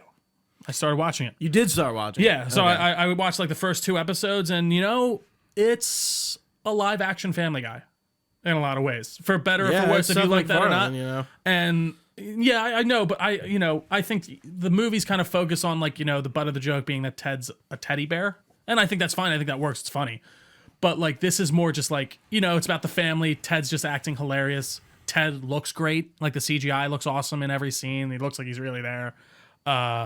It's a lot of fun. It's very funny. If you like Family Guy humor. What's it called? It's just Ted, I think. Just Ted? Yeah, I think it's called The Ted Show or something like that. Okay. It's on Peacock. Yeah. Half an hour episodes. The clips, some of them are really just out of fire. Like there's one that was talking about like, yeah, there was an Indian kid here, and they're like, what happened? He's like, yeah, they got him. He's like, what do you mean they got him? He's like, yeah, I liked him too. He was a pretty good guy. He's like, what do you mean, Johnny? What did they get? It's so funny. You gotta watch it. And the kid who plays like the young Mark Wahlberg, he's spot on. Especially for that, like, I watched the scene with their like at the dinner. They're talking about the cat. Yeah. There's one where he's talking about the word homophobe, and it's so funny. I will say it's funny. I didn't realize. Is it during the 80s or 90s? 90s. Okay. Yeah. Seth MacFarlane, I guess he hasn't written for Family Guy in the last like 2-3 years, really? which I didn't realize. Yeah. Really? So What's he it's been interesting. doing? I mean, I know he's doing the Orville. And he does a lot of live performances with his girlfriend or whatever. I think they do a lot of like cabaret, like Frank Sinatra type like performances. Really? They're on tour right now. I would watch that. No, it actually looks like it looks pretty cool. Yeah. I mean, listen, if you liked, especially if you like any Family Guy, maybe not necessarily what it is now, because I haven't watched it in a while. I'd recommend it. It's very easily digestible. 25 minutes episodes. I just kind of throw it on while I'm eating dinner or something. A lot of fun. Then we can move on to games here, Gooch. I played Unravel 2 with my girlfriend, actually, and it kind of gave her the bug for the Switch. She bought a Switch because of this. Because of Yarny. But yeah, we got through it. I've never played Unraveled. That wasn't a two-player, that wasn't a co-op-centric game, was it the first one? No, I don't think so. But the second one is. Yeah, it's Unraveled 2 TW. No, I thought it was. Is it 2 TOO? Either way. You're the one who played it. Yeah, it was a while ago. It was like a couple of weeks ago. But yeah, really interesting puzzle-solving gameplay mechanics. I love the idea of like, I can get up somewhere if I can get there easily, and my girlfriend can decide like, all right, I want to try and do it, or she can just be like, fuck it, I'm just climbing up. Like the mechanic with it is like you can hold LT at any time and climb up your rope to the other person, or you can swing off the other person. A lot of physics-based puzzles. A lot of fun. Really, a lot of fun and different. A game I probably wouldn't have played without her. So I'm glad we got. And it was cheap as hell. I think it was like $2 on sale. Nice. A lot of fun though. And then Callisto, as we talked about. And I restarted, Gooch, the Dishonored series because I was in the mood for a stealth game that was like first person. Yeah. And Metal Gear got you in the mood. It sounds. Metal Gear did, yeah. And I actually might go back and play. I was looking at the old Splinter Cell games online, like Double Agent and stuff like that. You can buy them off Ubisoft still for like $25. I'm thinking about getting those to have like a hard copy. I thought you were gonna say replay MGS3. I'm like, ooh. But I think at one point that's definitely on And the list. do the non-lethal. Yeah, and stealth. really kind of try and Yeah, finagle I my way through it. I would love to hear that you would do that on your own. No, I think it will happen eventually. But yeah, man, Dishonored, it still holds up so well. Even the first one. I would like to replay the first one. I think, maybe. But yeah, I hear you. I know that itch or like that. I don't know why I saw it there. I was like, I haven't played it in a while. I own the maybe the Blade announcement also got you thinking exactly. about it. I'm like, all right, let's dive back in here, see what it's all about. And the first one still holds up immaculately. I think it's definitely the proof of concept version of that game in the way of like it's much more contained. They have really great ideas that they then build upon, and it's funny going even from like Dishonored to the Dowd stuff, that storyline, how they improve from there, and then going into Dishonored 2, I'm like, oh, this does just feel like the perfected version of what Dishonored 1 is. And there is some weird thing on the PlayStation though. I was looking this up. There feels like a delay, like an input lag that I'm getting. Like when I like controller? Yeah, and I was like looking it up. Apparently that's an issue with the PlayStation version of the game. It's like there's like a like it's ever so slight, but it's just enough where I'm like you're noticing. I'm noticing that I'm like it feels like I didn't stop early enough, and I was like trying to look up how I can fix it, and it didn't really say anything. Because it's funny, I played the first one, the remastered on Xbox, and now it is free on Game Pass, and I'm curious to download it and like try it and feel how different it is. Okay. But I've been really enjoying it. It's a lot of fun to replay. Those games, there's so much choice just within those small maps. Yeah. And I feel like, that's another thing. Like, it makes you want to do non-lethal because, like, just running through those levels just lethally, it doesn't feel like there's as nearly as much challenge to it. Right. Or the reward and right. Exactly. Yeah. Other than that, though, I feel like I've said this a few times, but truly sinking my teeth in a Baldur's Gate 3 in the way of, like, I'm at Act 2 now. I don't really have much else to play. I'm getting into the swing of the combat. The turn-based will never be my favorite, but I'm definitely becoming more accustomed to it. There is so much stuff you can do in that game that I'm like still figuring out, and just the destructibility of a lot of the environments and things. It's really great, and I'm having a lot of fun with it. I'm playing Rogue this time around. Oh, Rogue, I should say. Can't wait to dive more into that. And you know what, Gooch? I got 2 more. Sure. Arkham Asylum. I started replaying too, because I don't know why I saw it on my list. It's one of those things where I just saw it and I'm like, I want to do it. And I think it's partly because of the... Is it the Return to Arkham version? Yeah. Okay. I think it's partly because of the Suicide Squad debacle stuff that I'm like, I need to just go back and maybe cleanse the old palette, see where it all started. Remember. Yeah. And God, that game is great. I didn't realize that was written by Paul Dini. Yeah, I don't think I knew that. I had no idea because I was. That kind of makes sense. It makes total sense, especially in like the year was coming out. It's like, oh, like who knows Batman? Who really knows Batman? It's the probably animated series guys, other than like Chris. I mean, I wouldn't say Chris Nolan knows Batman, but I do. I would say that 100%. Paul Dini's on a different level. Of 100%. Yeah. So like getting him involved kind of makes sense. Especially he's been writing for so long, and I think that even makes more sense when you bring in Mark Hamill and Kevin Conroy on that, because they're like, oh, Paul Dini's writing that? Yeah, we're in. Right. I'm sure that wasn't like the deciding factor, but I'm sure that was like something that helped. Yeah. And the whole game does play like a Batman the Animated Series episode. It really is when I think about it. Just like how the world's already set in stone. They had to have so much fun just designing out their whole own like DC universe back then. Like with all the character concepts and everything. They're like, all right, there was one I saw, the Great White Shark or something was a villain. I was like, I've never even heard of this Batman villain. He's like another shark man, but he has like he's like all white. He has no nose and ears, and like he has like shark teeth. Like I've never heard of this gentleman before. But it's a fantastic game. I really got to go back to. You've never played Asylum? Never played Asylum or City. Yeah, or Origins. And I have Chris Connor gifted. City? Yeah, dude. I don't know why I thought you did. No. That might be a re3 at one point. Yeah. That would actually be like a. I have Return to Arkham. Chris Connor gifted it to me. I have it. And I'm willing to play it. What I'm probably not willing to do, I mean, I would do it on trophies. Xbox. I would not play Arkham Knight.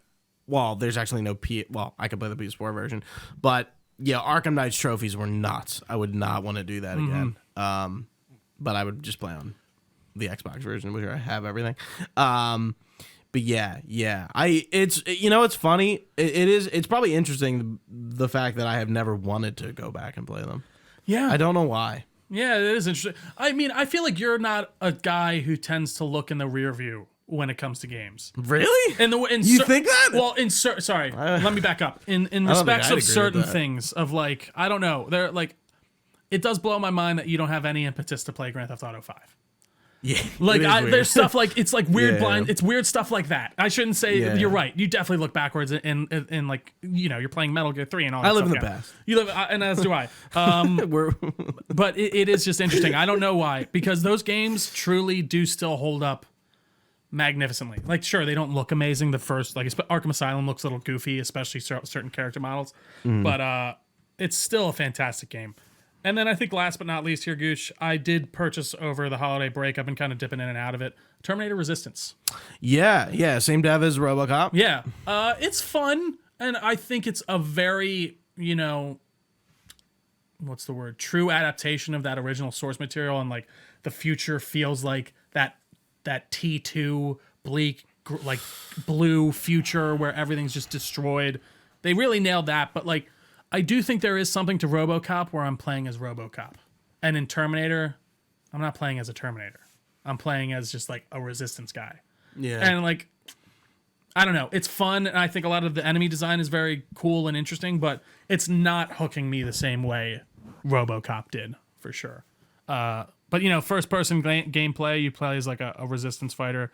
The lore they talk about is interesting. Like they're fighting back the Annihilation Line, which is like the Terminators coming through. And I like that aspect, but yeah, definitely not hitting me as hard as RoboCop did. And I think that comes from maybe my affinity of the source material, but I do like Terminator a lot. I just think it comes down to I'm not playing as a Terminator. Yeah, it seems like via the movies or in games, they've always seemed to try to explore the world of the Terminator, and it never seems to hit. Well, it's funny. I just feel like it's been something like this one. I mean, this has great reviews, this game. I will say that. Like, everyone seems to like it on the review side. And it seems like it is very well done. And it feels like a AA game in the same ways that RoboCop did, for sure, in the way of scope. But, yeah, I don't know. I think there seems to be a lot of love for this in the way of, like, what people think about it. But it's just, I don't know why. It's not hitting me the same way as, like, a RoboCop did. And which they're apparently doing a New Game Plus for that, and I think I might have to go back.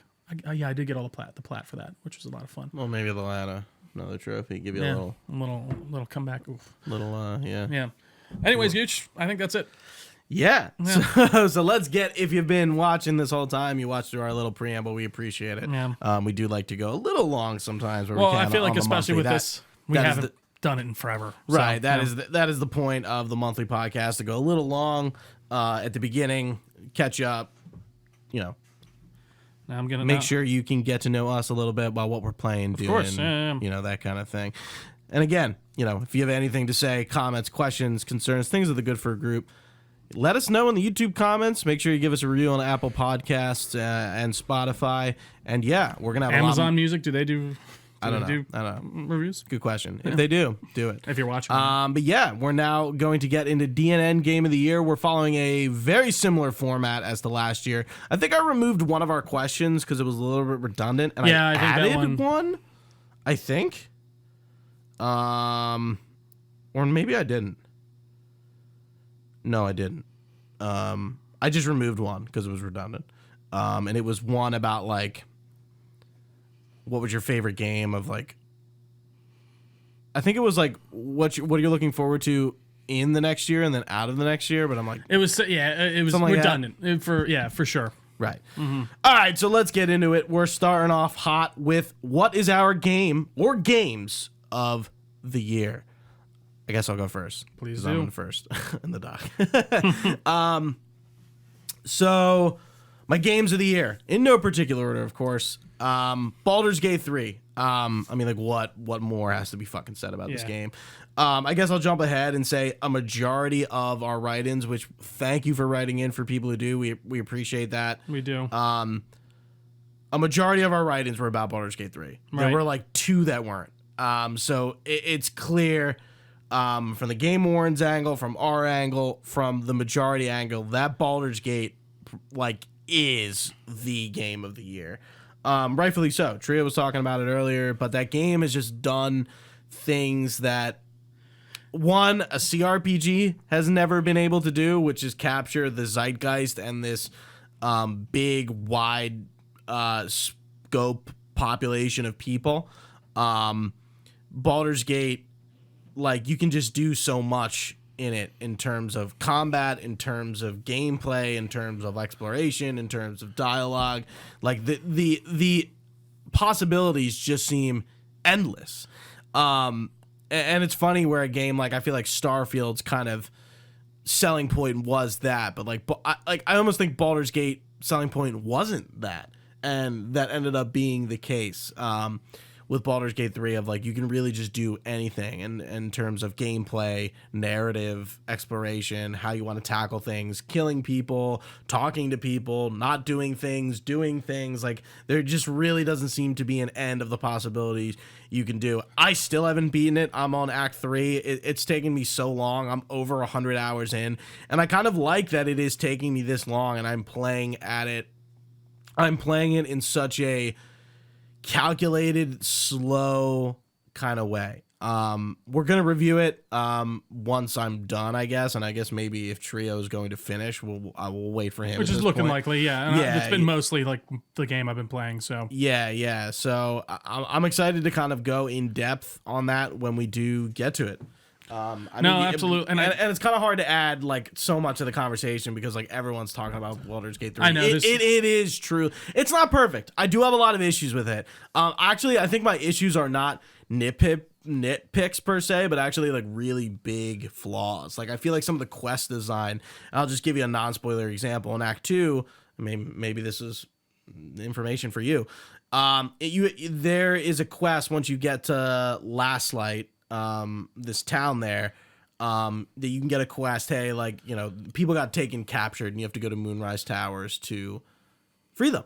Yeah. Okay, great. Makes sense. Well, the Moonrise is the last objective of the level. It's kind of like the main point. Yeah. So you would think, I'm going to go to Moonrise at the end, and I'm not going to just go there randomly for this side quest until I'm really ready, until I've done everything in the area.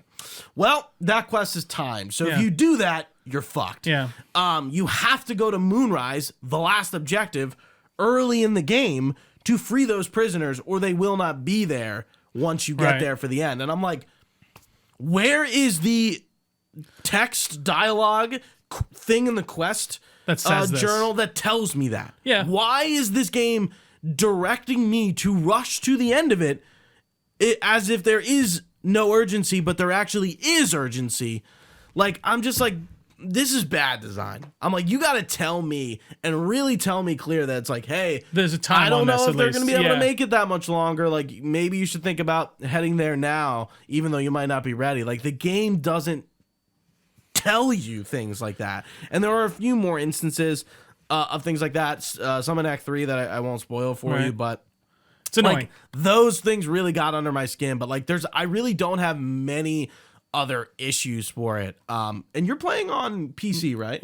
Yeah, I'm playing on PS5, and it is available everywhere. Yep. And there's some console differences. I mean, we're not going to get into the minutia now, but I mean, it's pretty obvious why Baldur's Gate 3 is one of the best games of this year. And I mean, listen, 2023. I thoroughly enjoy it, but it is very much a specific type of RPG in the way of like, I don't think a lot of things allow for that to be that way. And like, they really did build this out in such a spectacular way in the way of doing early pre-launch, and I think this really exemplifies of how you can put out early games and build it out and like have the community truly kind of help you iron these things out and have that early access that makes sense. But I feel like I can't think of another game that's done this that well. Truly, like, and there really aren't many, and manage their finances so well. And it's like, you know, we always talk about like there's this problem with bloat in video games and their budgets. And like, I'm always curious as to how much that is just stupid and dumb decision making on things that people just don't need, and how much of it is truly the cost of like what it is to make a AAA video game in these times. But Valerian. Valerian Steel. That's right. Fantastic studio. I really think they did an amazing job. I do think, the combat will hold that back for a certain sect of people, but at the same time, I think this game did open up a whole new style of gameplay to a more general audience. And I think that's fantastic. Yeah. I think it is. Great stuff, really. Yeah, next up, as to no surprise to anybody, Alan Wake 2. That game really caught me by surprise. I played the remaster over the summer to kind of get ready for this, and I didn't expect Alan Wake 2 to grab me like it did. It's such a different approach to storytelling, not just within its own narrative, but within it. It's this company's catalog of games. Max Payne, Quantum Break, Control. It just seems like Remedy and Sam Lake have been trying to tell a very specific story for a very long period of time, and they're finally coming to a head with Alan Wake 2. I would recommend you play at least Alan Wake the remaster, maybe get some time with Control. I think that is important to the narrative, and to not rob yourself of those moments that only a fan would understand, because I think being a fan of Remedy and Alan Wake will only be a boon to your experience. It's not a very heavy gameplay focused game, so if you're looking for that, I think maybe turn around, walk out the door a little bit. This game is really narrative based. I love the blur between filmic elements and video game elements. So, something Kojima talks a lot about, and to see Sam Lake sort of do that, sort of not out of nowhere. He's kind of been doing it for years, to be honest. You see that a lot of Control. But to merge the two worlds, and then do it and learn a lot from Quantum Break specifically. And it's like, okay, how do we do real life with, video game, and really finding a good healthy balance that kind of benefits the story and the way the story is being told. And I'm excited to see what the DLC for Alan Wake 2 is going to be, and what Control 2 will end up being. This is not a game to miss from 2023. I love it. Next up, Final Fantasy 16. I feel like a title that kind of got snubbed this year overall compared to the awards. We did a review on that, so if you want to check out about more longer, drawn out, more detailed thoughts, definitely check out our review on that. Final Fantasy 16 is definitely one of the best Final Fantasy entries in the mainline titles, without a doubt. We're getting a Japanese game written in English first and translated back. That's really rare. That's something we hit on in the review, and I think we've talked about recently on something. Or actually, we were talking about it with Mike. Attack on Titan, yeah. Yeah, before we started last week, we were talking about that. And the fact that it seems like Square really wanted to capture and hone in on the Western audiences and really get people into JRPGs. Even though, this game really isn't an RPG, it's more of an action game, more even Kingdom Hearts kind of is less RPG, more action oriented. And that's fine.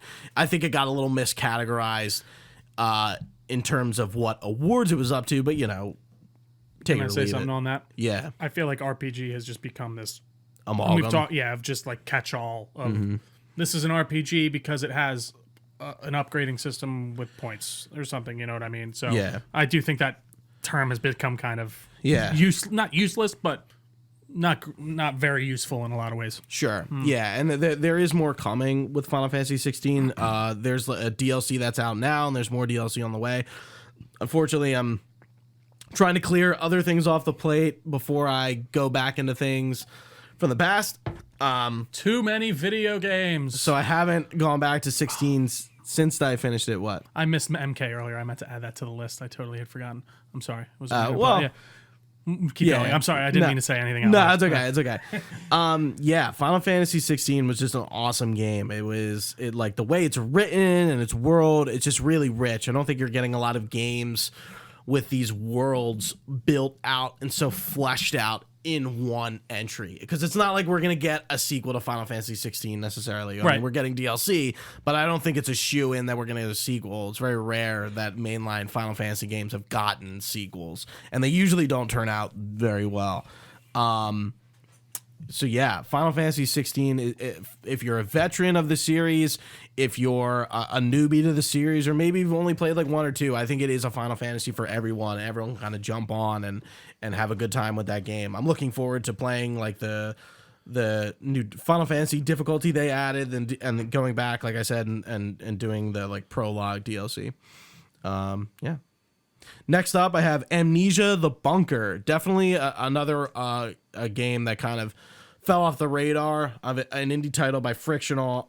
This is like the fourth Amnesia game, a horror game set in, did you guess it, a bunker during World War One.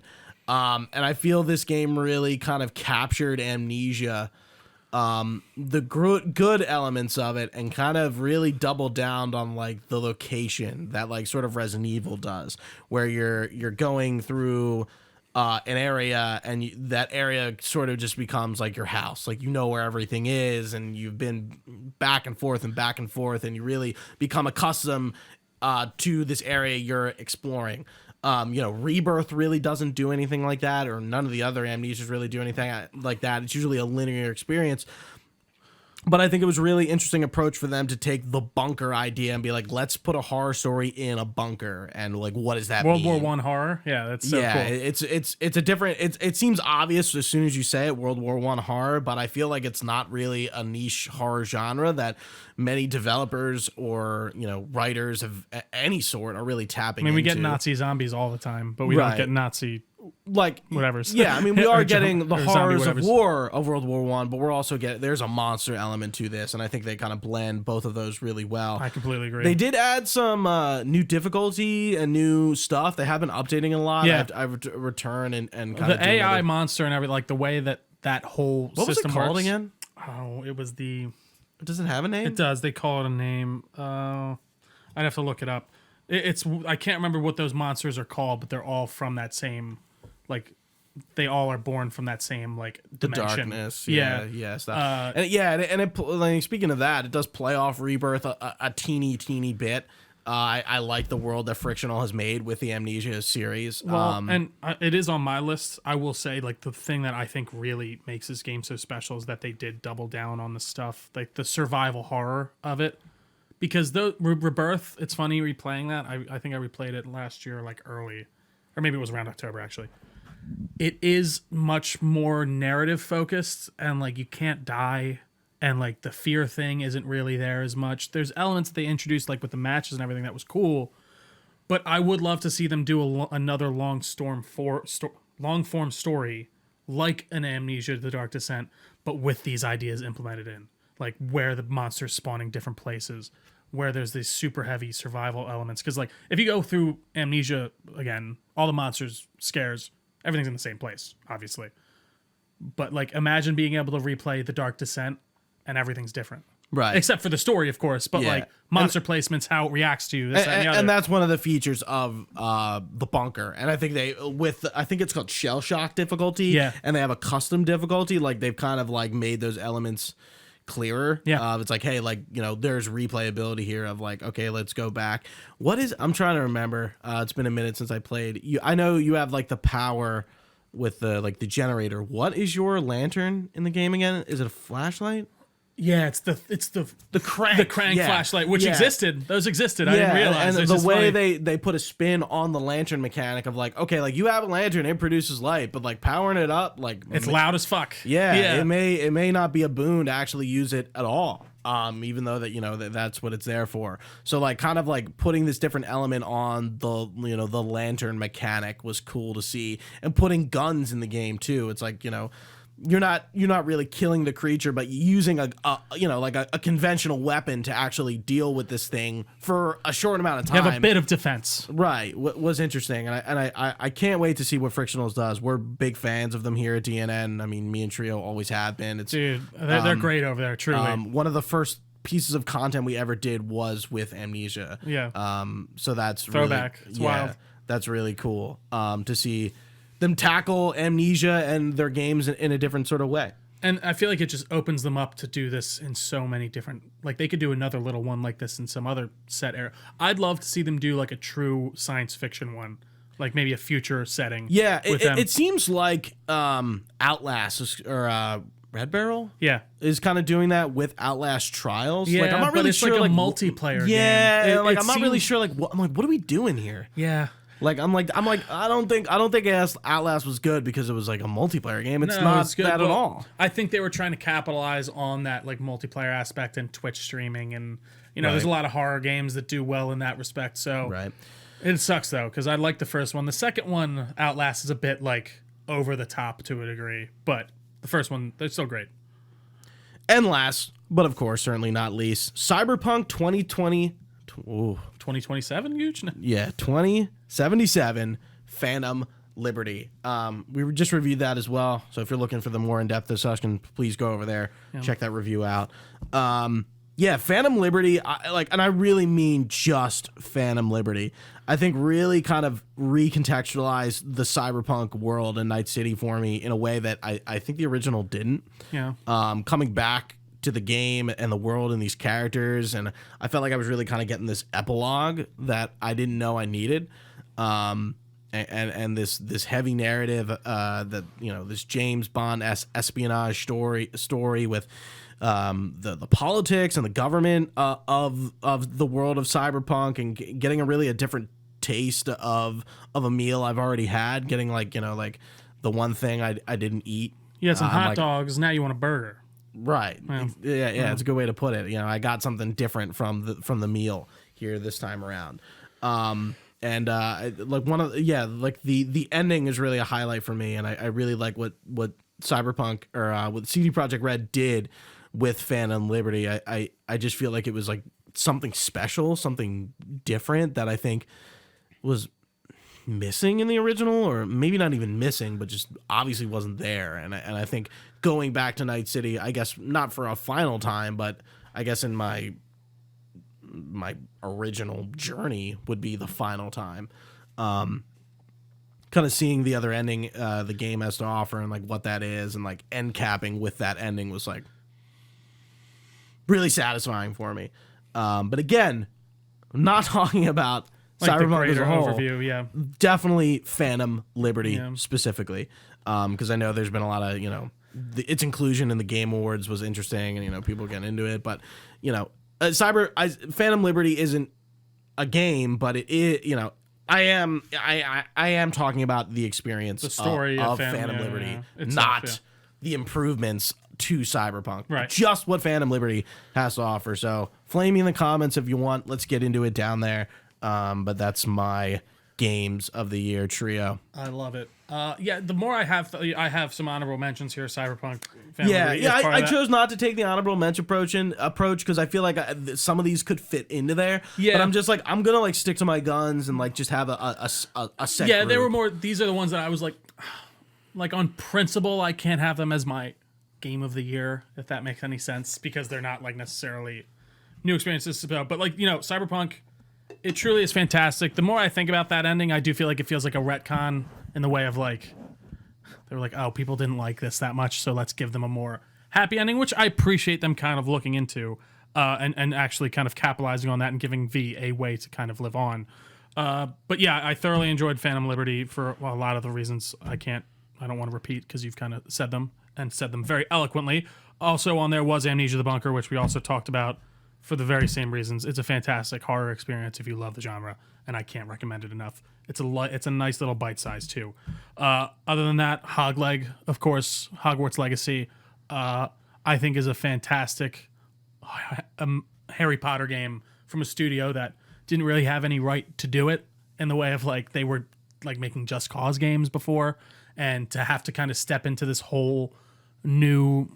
It's not a new genre in the way of it's an open world game, of course, but it's a complete change to their system and how I feel like it works. I mean, sure, they could bring in the flying and stuff from Just Cause, and I'm sure there's things in that way, but building out the spell casting system, bringing Hogwarts to life in a believable way, making the world feel lived in and real, and I love how unapologetically happy and kind everyone is, even when you're being an asshole. Sir, I'm actually going to rob you if I could. Thank you, sir. It's a really great game, and I do feel like it did kind of get snubbed out for stupid reasons in this way. It just completely, like, For sure. the fact that it's not anywhere on these gaming websites for things like, am I saying it's game of the year? Am I saying it necessarily even needed to be in a game of the year category? No. But it just feels weirdly empty that it's just nowhere to be found on a lot of we these know lists. the political stance Exactly, so- the games media takes with J.K. Rowling, and it is kind of quite ridiculous. You can think of whatever you want of her, but that has nothing to do with the It developers. very much affected how they felt about this game, and Right. and it came That's through. sad. Yeah, and That's it sad. does suck. You don't have to like it, but the fact that It's so obviously not because of necessarily the game. It's because of the person who created the world it's even in, not even necessarily the game. So I don't know. I think that's silly, but I did thoroughly enjoy that game. And I think it's an amazing stepping stone for what could be next. And I want to see them dive deeper into those RPG elements, like we were talking on the review, like maybe make me invest in a skill tree of like, I have to be a necromancer, or I have to be this type of sorcerer, or things like that, or, dive more deeply into that. And I think they set themselves up very well to do that. we reviewed Hogwarts Legacy probably about a year ago with a friend of the show, Casey Wellman. So please go check that out if you want. I think almost all of these we have reviews for on our channel. So yeah, actually, you're right. I think almost every single one of them. I don't think there actually is any on here that we haven't game reviewed. We're talking Yeah. about right now that we didn't review. So, but still, I'll reiterate. Right. Please. Then next up we got Jedi Survivor, which I also thoroughly enjoyed, despite the issues a lot of people face that I really didn't run into nearly as much as everyone else. So, but I don't want to discard that. It apparently had a lot of issues for a lot of people technically at launch. But overall, I thought continuing Cal's story was very interesting and enlightening and a cool peek into the Star Wars universe. Sure, it's not this crazy big micro or macrocosm of like something that matters in the universe. It's just about Cal's journey and his, journey from being this kind of shut out, very focused Jedi to, someone who wants to see things through to a different degree. And I don't know. I thought it was a very well done game. I loved all the different stances. I loved the cross guard, the split saber, the dual side. I think that was just an eloquent advancement from what they had in the first game, and I think you can only build upon that later. I do think they could probably slim it down and dub it down and maybe take out a couple of those stances and maybe focus in on them more. But I think that game just expanded on the first one in every way that I wanted it to. So I'm excited to see what they do next. I'm sure they're doing a third one, but I think the studio head left after the director left that did these first two. So Not Vince Zampella? I don't think so. I don't know if he's right. I know. I'm pretty I don't confident think the it's game Vince Zampella. director that was on this left after, and he Okay. directed the first two. Okay. So I'm curious to see where they go next. One thing I think I kind of didn't say on our review for Jedi Survivor, I may have. Its ending I think is really good. I think it really hits on the survivor aspect of it. And I watched Return of the Jedi recently, and I didn't really realize how hard and similar it goes into the end of Return of the Jedi with the pyre and the burning of the body at the end, and sort of the themes being the exact opposite of your Return of the Jedi, hey, we good has conquered over evil and we're celebrating. Jedi Survivor is very much the opposite of that, of we've lost people, but we may have won a battle, but the war is far from over. Yeah, and I love the whole storyline with his. I forget. Is it? It's not Bo. What is his buddy's name? It is Bode. Right. I thought that whole idea was awesome. I did not see him being a Jedi. Mm-hmm.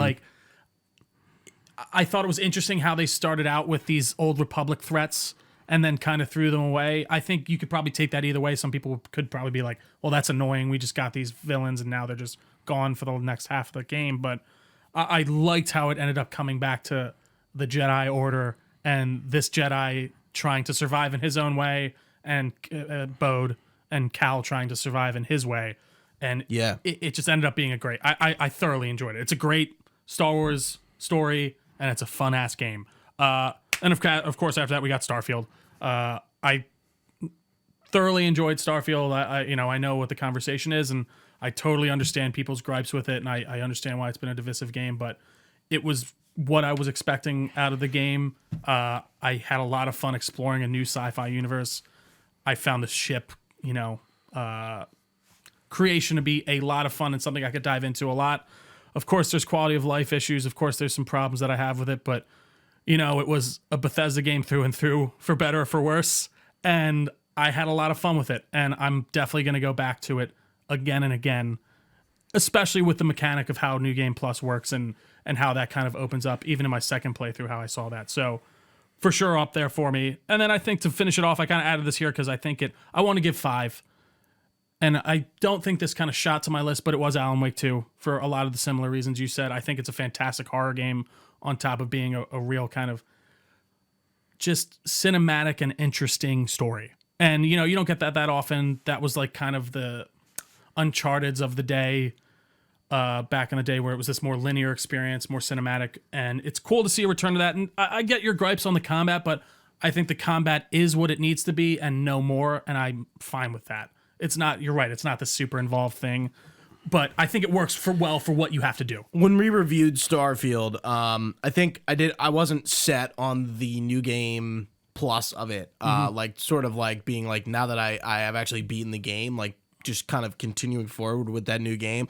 I think I will be doing that. Yeah. I watched a 9-hour analysis of Starfield, and I was kind of convinced that seeing the New Game Plus of Starfield is really important to the experience, so I will not be going back. I will be when I play again, Yeah. I will start fresh. Yeah. Oh, so you won't be playing your same character again? You'll just start totally new? No, I will play the same character, but I will not go back to the world of my original playthrough. I will go into New Game Plus and be the Starborn. Dude, it's cool. I really like that aspect, and I was glad that I was able to play through it twice. I didn't finish the main campaign a second time, but I got pretty deep into it. I think that whole mechanic and idea is very interesting, but I can't help but stress I get the gripes by people for sure.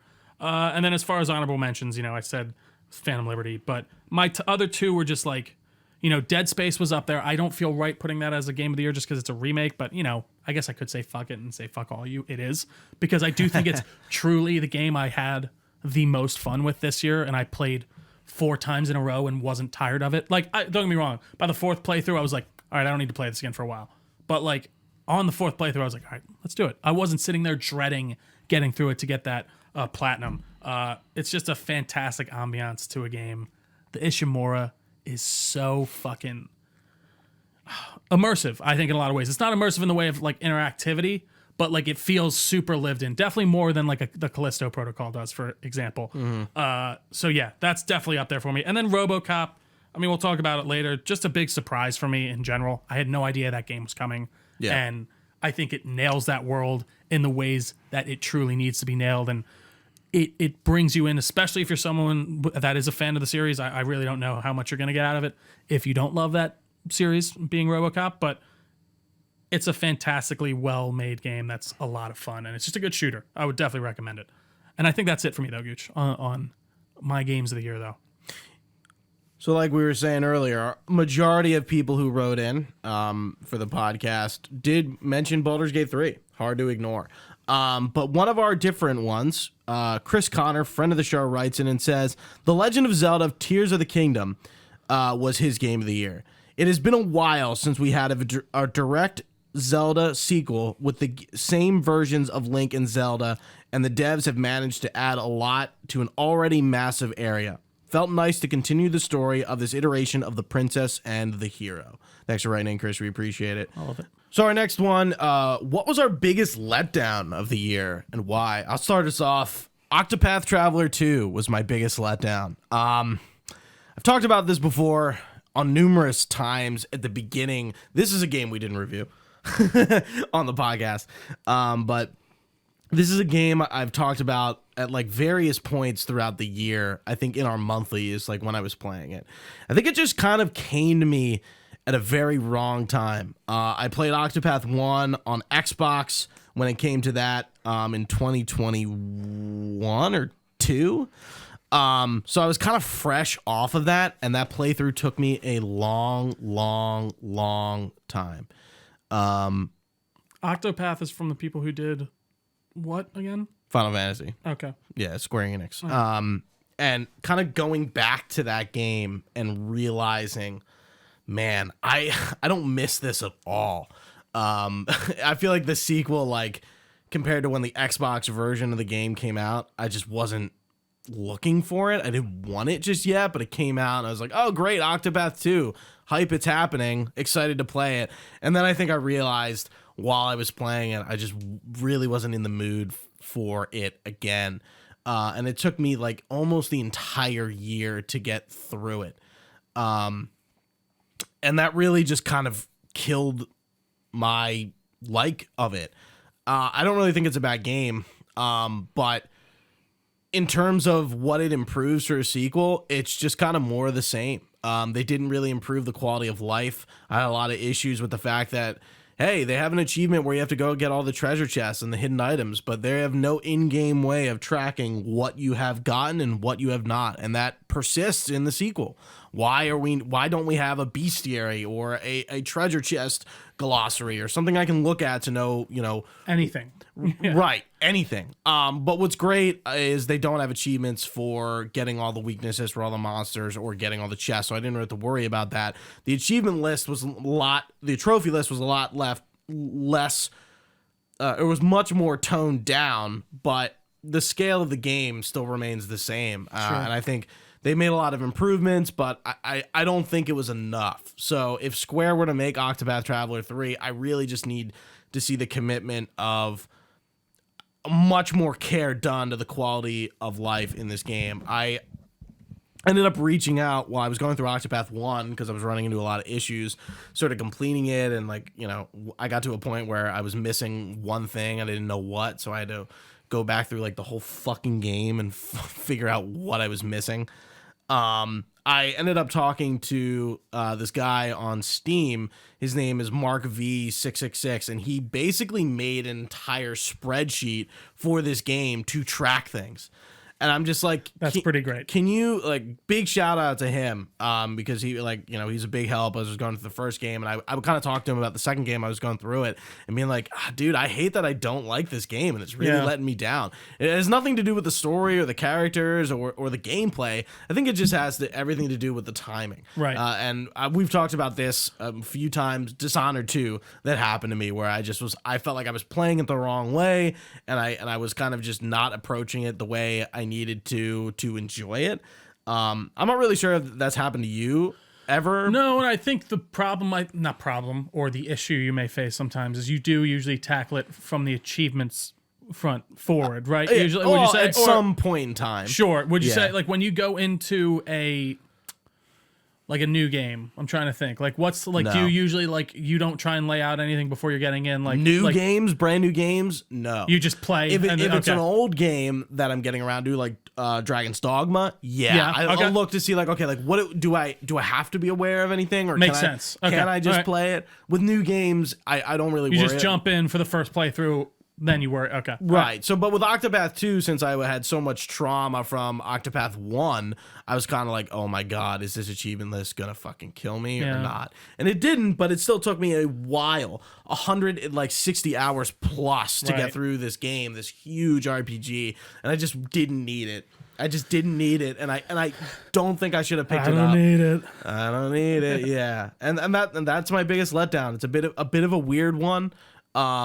I don't think Octopath 2 was up for any awards this year. It's definitely a great RPG. It seems like a lot of people didn't play the first one and jump to the second one and love it. And I'm like, great. But you guys don't really know that Octopath 2 is just more of Octopath 1. Sort of how Miles Morales or even the Spider-Man DLC for Spider-Man 1 is just more of the same. It doesn't really do anything exceedingly better. But yeah, that was my biggest letdown of 2023. Trio.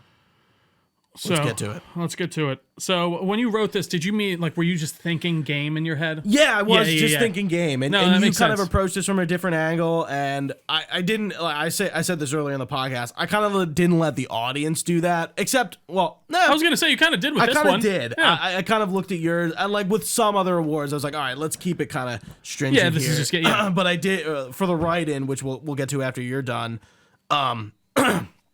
I took that approach with this, but yeah, you didn't pick a game, but you took. I picked like a reveal, really, like a reveal moment. Yeah, so I'm fairly confident we got our first reveal of the gameplay for Kill the Justice League at the beginning of last year. Maybe it was before that, but if not, doesn't matter. So we got the majority of our information in 2020. that's what I thought. So, Gooch, you know me, big Rocksteady guy. I've been waiting for the reveal of their game for nigh on 8 years, whatever, or 7, however long it had been since Arkham Knight.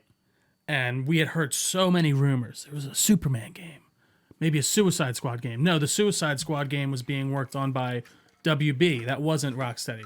Oh, wait, it actually was Rocksteady. Rocksteady's doing, finally, we get it. They're doing a Suicide Squad game. And I'm like, okay. That Not sounds probably what you want to hear. But no, well, okay. not even necessarily. I was like, that actually sounds just concept alone. Suicide Squad, Kill the Justice League. I'm like, that sounds kind of cool. All right, I'm digging it. It's what's going on though. I still remember for the beginning, like we were like, oh, so this is a co-op game. Does it need to be online? Yes, all the time. Is it live service? Well, yeah, but not really. There's battle passes, but like this, it's live service. They're trying to dance around that as much as they can. It just feels like as more and more came out and finally they revealed the gameplay. And it's just King Shark, Captain Boomerang, Harley Quinn, and Deadshot sunset overdriving around a city with guns, shooting purple pain points on big Brainiac robots. And I remember genuinely being crushed. I was like, this does not look like even sort of the kind of thing that I was expecting from this studio. Like when they announced that they're going to do this, I'm like, okay, well, I guess maybe they're going to give each character their real due. They're going to, play differently, and it's going to be interesting to try and go through this campaign as different characters. And I like the approach that they're doing, at least with the story, in the way of all of them seem to be present at one time, whereas like Arkham, what was the last one before Knight. this? No, the Gotham Knights. Gotham Knights. They when you're playing that, there's only one person there, and no one addresses them by name. They're like, can you help me? And you'll be Batgirl or Nightwing or Robin. They won't usually say a name most of the time when they're in like a story mission. This, they at least all seem to be present, so like they are key during these story moments. But like, they just look like I'm playing as the same person. Like, sure, King Shark's jumping around and he has a minigun, and Captain Boomerang's throwing his boomerang, and then like, I guess speeding towards it. He has like speed force powers somehow. And then King Shark's just jumping around everywhere. Deadshot has a jetpack.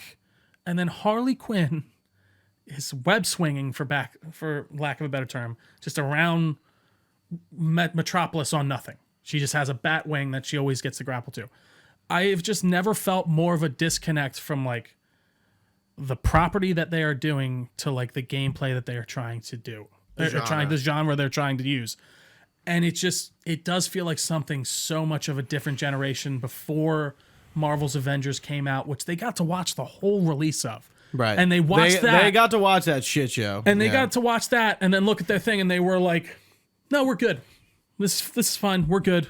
And I think that might be because they're focusing so much on the story. And listen, all the story bits and like the designs of the characters for the most part, I dig. I think look pretty good. And, Wonder Woman looks dope. I like the kind of like glassy effect on Jon Stewart's like Green Lantern constructs and things like that. There's like nuggets there where I'm like, this looks so cool. But then you get to the gameplay and I'm like, these feel like two completely opposite things going on, or just separate. They don't feel like they cohesively go together. And as you can hear from my voice, it was definitely my largest disappointment of last year. We've waited like 8 years for this. 8 years. And I don't listen. If you're excited for this, I'm very happy for you. And I genuinely, I don't really think there is anyone. There seems to be some people under like comments being like, "Oh, this still looks good," and like I'm sure it'll probably be like a 7. I'm sure, and Gotham Knights sold very well. despite that. And, you know, it was on the top of the charts for a while. So, hey, it might do all right commercially, and I think it'll walk away with maybe like a 7. But man, to go from something as intricate and detailed and thought out gameplay wise as the Batman series, like you feel like the Batman, to go from that to me playing as King Shark with a minigun, shooting random purple dots all over enemies everywhere, it just could not feel like more of a downgrade. And I'm sorry to everyone in the Discord. I've been an extremely negative Nancy on this one. But it is something, I feel like this is one of those studios where I guess I did feel that connection to. And I remember playing Arkham Asylum, and that I'm sure thinking back and even replaying it now, that was a big catalyst into my interest for comic books and Batman in general, besides the movies. And of course, like, you know, he's obviously a popular character, but I remember being able to read all these bios about all these different characters, and it would tell you when they first appeared, and there was this great freaking design on the characters sitting there. So good. And then to go to that mess of a fucking screen that you're wandering around Metropolis in, it's so sad. And that is my largest disappointment of last year, Gooch, to end my diatribe. Our write-in, we had a wide variety of write-ins, from Starfield to Forspoken to Resident Evil 4 Remake even. But Surf the Void wrote in and said, the Insomniac leak, they've come so far, being the makers of my favorite series ever, Spyro, to being the premier, to now being the premier schlock Marvel conveyor belt. Massive disappointment. And I have to agree, it is kind of a shame that Insomniac for like the next 20 years, so like the 30s, is doing 30s. Marvel. Yeah, and I mean, they have some spots, they have like Ratchet sprinkled in there and stuff like that, and a new IP. But yeah, they are a majority dominated by it. Yeah, I mean, we haven't really talked about the Insomniac leak, and I mean, I don't really want to get too in depth with it per se, but it sucks. It's a shame that happened to Insomniac. It's a shame they got held for ransom and they didn't pay it, and they paid the price, and you know, information personal and private got revealed, and it's kind of, you know, really put a poo-poo on their parade here. Yeah. I do feel bad for that, but that's a genie, unfortunately, that just but can't get put back it's in like, the bottle. I almost don't even really care about the game stuff of it. Like I like, okay, like I did watch the leaks, like the Wolverine stuff, but I think the worst part about it is the fact that we now know that Insomniac is a Marvel machine. Yeah. Like it is kind of sad, because I feel like they're capable of so much more. It's great they did Spider-Man, but like the fact that like they're becoming a Marvel machine, it just sucks, because like we've been complaining about, like, you want to see variety, right? Yeah, you want to see new stuff. We are getting sick of Marvel here, even on DNN. Sure. I think we are kind of like hitting a bit of an exhaustion point where like we need something. Like, Marvel just doesn't seem to be doing it, and at least they're going away for a little bit while, and DC as well. Well, and I will say to that, it's the unfortunate thing, but like we are, like, I think in the way of these video games, like Spider-Man profit-wise was the best thing Insomniac has ever done. Like financially, yeah, they were not super successful before this. They had a lot of critical acclaim. Spyro, of course. Ratchet. From the sales figures that got leaked, Ratchet did terribly, unfortunately. Yeah. Like it really did not do well. And like it's just the sad reality of the world we're living in right now. Sorry, I hit the table. That existing properties, especially ones that are doing well, and, you know, even for how quote unquote unwell Marvel is doing right now, it's still, you know, a powerhouse of a name. And when you have a developer that seems to know what they're doing and are making great things set within that universe, it's hard to see a universe where Sony doesn't do this and doesn't turn them into that. Because, like, again, sadly, their other games financially just haven't hit the mark, which is sad because, dude, Ratchet and Clank is fucking fantastic. Rift Apart, right? So good. It's amazing. I thoroughly enjoyed that game. But I completely agree. I think the being a premier schlock Marvel conveyor belt, we'll say that when they release like a truly terrible Marvel game. But like so far they seem to know what they're doing, but I'm sad to see them just get completely wrapped up in it. But we are going to see a few random ones sprinkled in there. The next one is a new Ratchet is coming out. I think it was leaked like in 3 years was the idea. And then they were going to do a new IP after, of course, the X-Men games are be interspersed between this, the Venom game that's supposedly coming to. Yeah, I don't know if that might be canceled though. But again, like, really, well, they might have that might have already been canceled like within because it was pitched. It seemed as like a Miles Morales type, and like Tony, 2.5. Right, it'll be the Miles Morales to and it kind of 2. lead into Spider-Man 3. Yeah, and Tony Todd confirmed that he already did recordings for it, like on accident again. Well, he said they didn't use like 90% of my dialogue that I recorded, right, or something. Yeah, and it makes more sense now. Yeah, I mean, dude, he revealed this is like when the it was, 4th time he's done it. He's so never. dumb. I just don't think he's used to like video game stuff. To be honest, it seems like the cadence. I don't know why, but. I it's tough because I get it. They spent $300 million making Spider-Man, which is wild.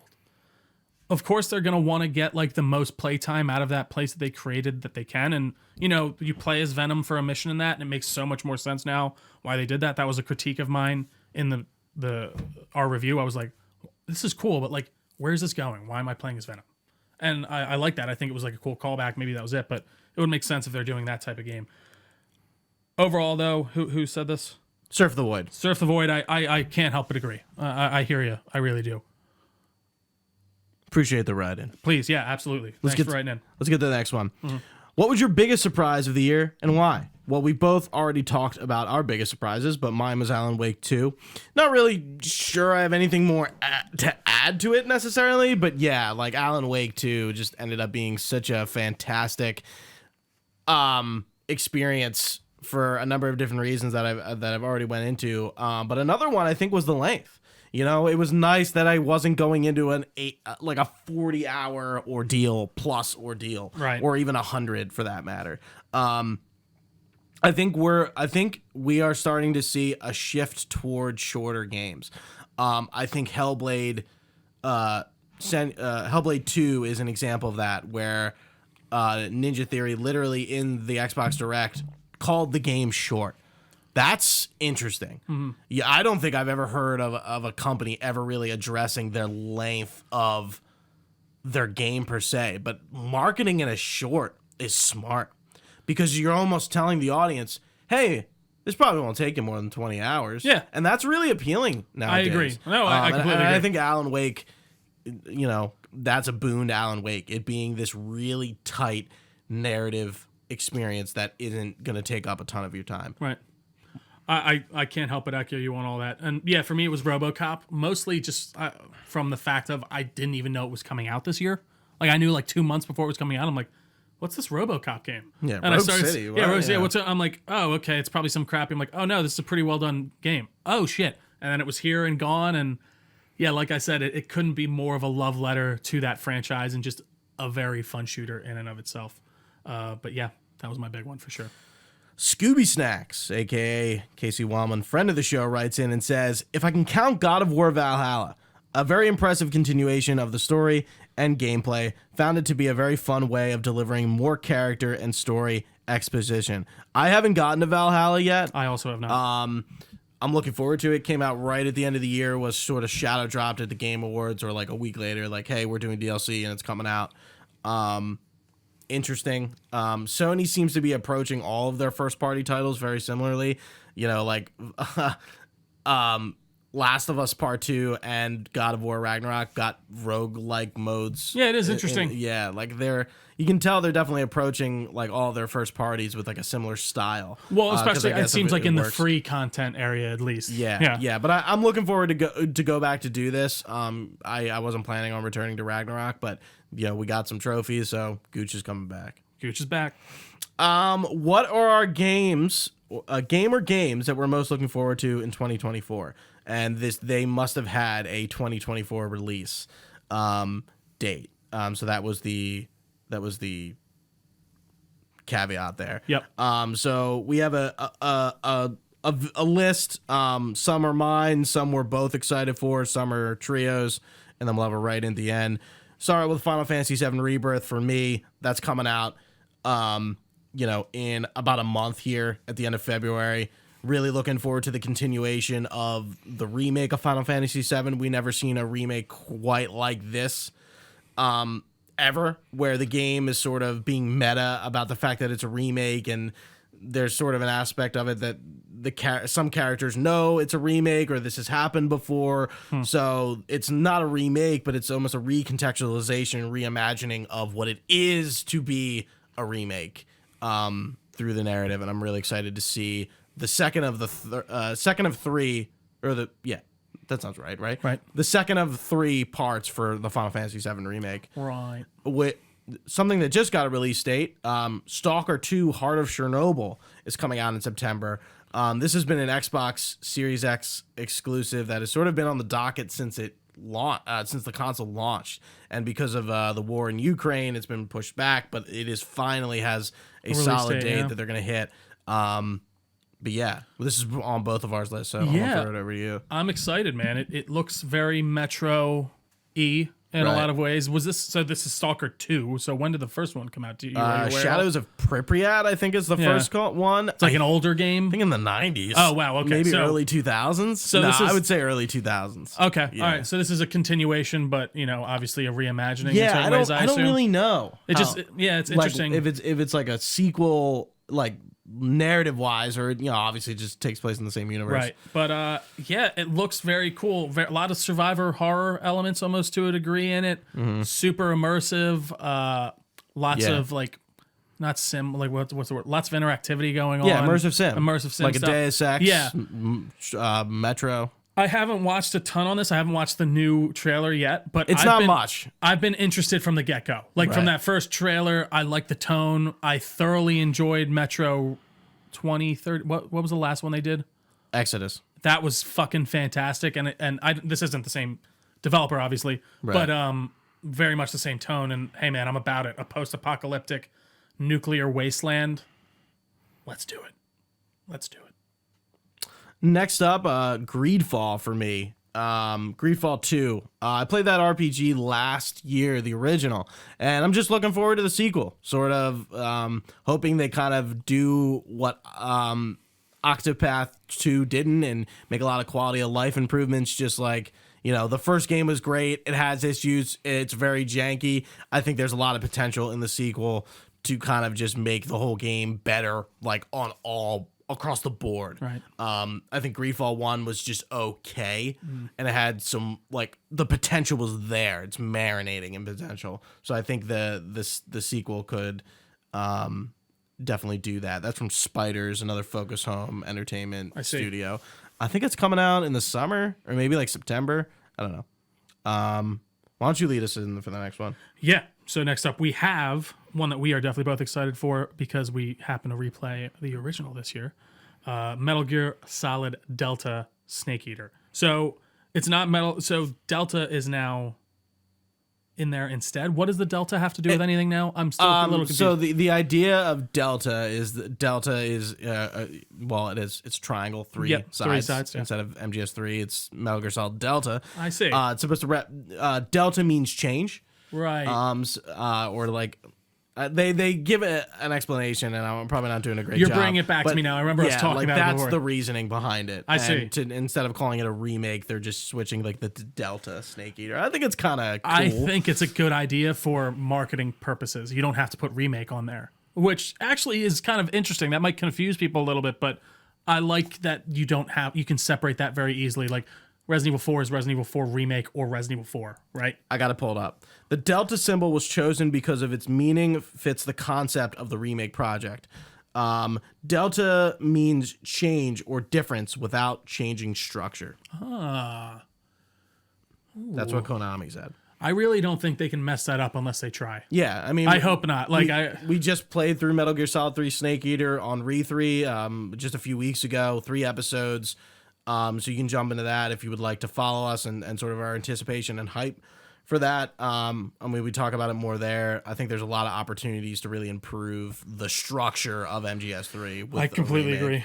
Just make it more modern and a little more seamless. Like imagine going through that whole game with no loads. Right? Yeah. Like you're just, what I mean? The HUD too, they just kind of really minimize. I mean, obviously it's already pretty minimized within the game, but I think they could do something really cool. And then next up we have this one we're both excited for too, The Wolf Among Us 2. What are you excited for, Gooch? Are you pumped? Yeah, I mean, this is another game we did a re3 on at the beginning of the year. Probably this time last year, we were probably planning that. Yeah, I mean, playing The Wolf Among Us really just got me amped up to be back in Fabletown and explore those characters and some Fables we haven't seen yet. All we have is the year that it's going to be in 2024. Right. It got delayed while we were doing the re3, which was funny. And it doesn't really change the plan of the podcast series we're doing, but it was just like, oh, well, I guess it's coming a little later than we thought. But it was nice to kind of replay a Telltale game after probably like 10-ish years of not playing The Wolf Among Us. No, playing that one. I completely agree, even especially in the fact of like I remembered that story, but not very completely. So I think that was a great choice for a re3 this year. Yeah, thank you. Of course. And next up we have Avowed. Yeah, another Xbox Direct game. It feels like it's funny because their last game, Outer Worlds, was when do you think it was? It was 2019. It was 2019. Yes. Yeah. So which it's funny because I felt like if you were because I don't know I don't know why I thought like 2018 for some reason. It was 2019. So it feels like we've known about Avowed for a while. Yeah. And we've gotten we had that one cinematic, right? Was it a cinematic? And then now we've finally gotten some gameplay and looked at this like new, RPG set in the Pillars of Eternity universe. Yeah. Did you know that? I've heard them say it a bunch. I'm like, how did I miss that? I just didn't know. I don't have any connection with it, so I didn't know. I knew it was like an existing universe of some kind. But they seem to really be committing into it. I had no idea. It's like a CRPG, right? Yeah, it's a CRPG. Josh Scheuer worked on all of them. I see. I don't think he's involved with Avowed. We were talking about this on the Discord. Again, join that in the description. We'd love to have you. I think if he was, he would have been on this Direct. That makes total sense. Yeah, he's a big face. Like he's a seller. So it seems like even once he was done Pentiment, he would go over and help. Right. Not as a lead, but somewhat involved. Maybe he is. I mean, we just don't know. Yeah.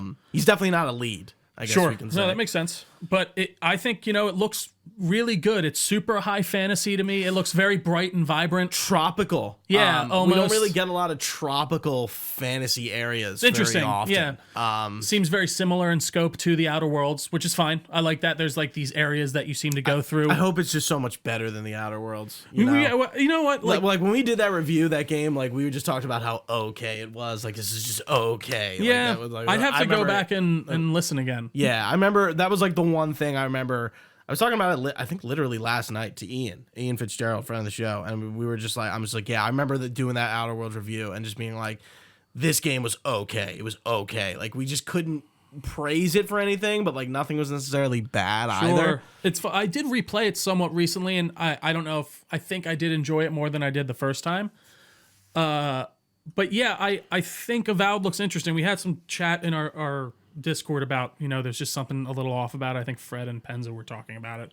And I think I do kind of get what they mean. Penza followed up today and said it looked a little VR-y, which I can sort of see what they're saying, but I think it's just because they seem to really want to differentiate themselves in the way of animations and how you fight, especially from an Elder Scrolls. And don't get me wrong, this is definitely Elder Scrolls adjacent, and I don't mean that in a bad way.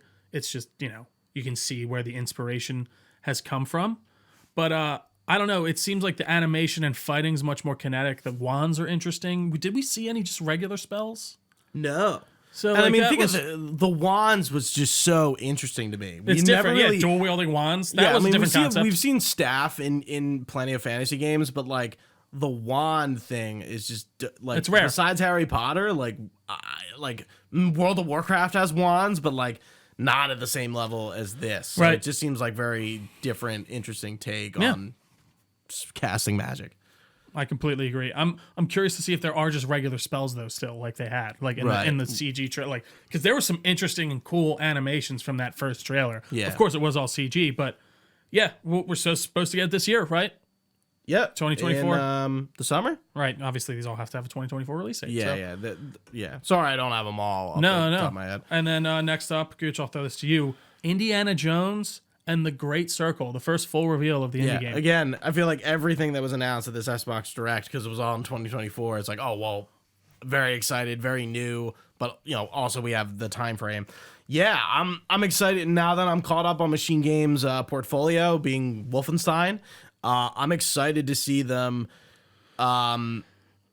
Go back to the origin of some of our other action adventure games, Tomb Raider, Uncharted. We're getting the Indiana Jones game that all of them aped, right? Right, Like right, that all of them come from. Yeah. I think going from the first person perspective is really interesting, and I'm kind of glad they aren't, because like the first thing I said was like, if they were going third person, the Uncharted vibes would have just been all over the place. Which again is funny because Uncharted is an ape, like we just said, of Indiana Jones. So it's so funny how it goes circle like that. Right, but they're also like clearly machine games excel at FPS. We're still killing Nazis, which is funny. Yeah, that is probably just like ancillary, not intentional. But like the fact that they committed to doing it, even though it's Harrison Ford's face. Troy Baker is playing Indiana Jones, doing a great Harrison Ford. Yeah, it looks really good. I'm excited for that. Like you would think like they would want to capitalize on seeing the character's face because of that, but I'm glad they had the insight and the good. What am I trying to say? The forethought and the idea to be like, we should do this first person. It'll differentiate ourselves, especially comparing it to Uncharted or something like that. And they seem to know where they like all of this. The cut scenes are in third person. A lot of the like action things where you're doing like traversal and things switch you to third person, which they actually don't. They do that in Wolfenstein when you're like climbing things. Does it like back off of you, and you're in third person or no? It actually, you know what it is? What? Like, so I think it's Atomic Heart actually that does this. When you start climbing things, it pulls the camera out to third person.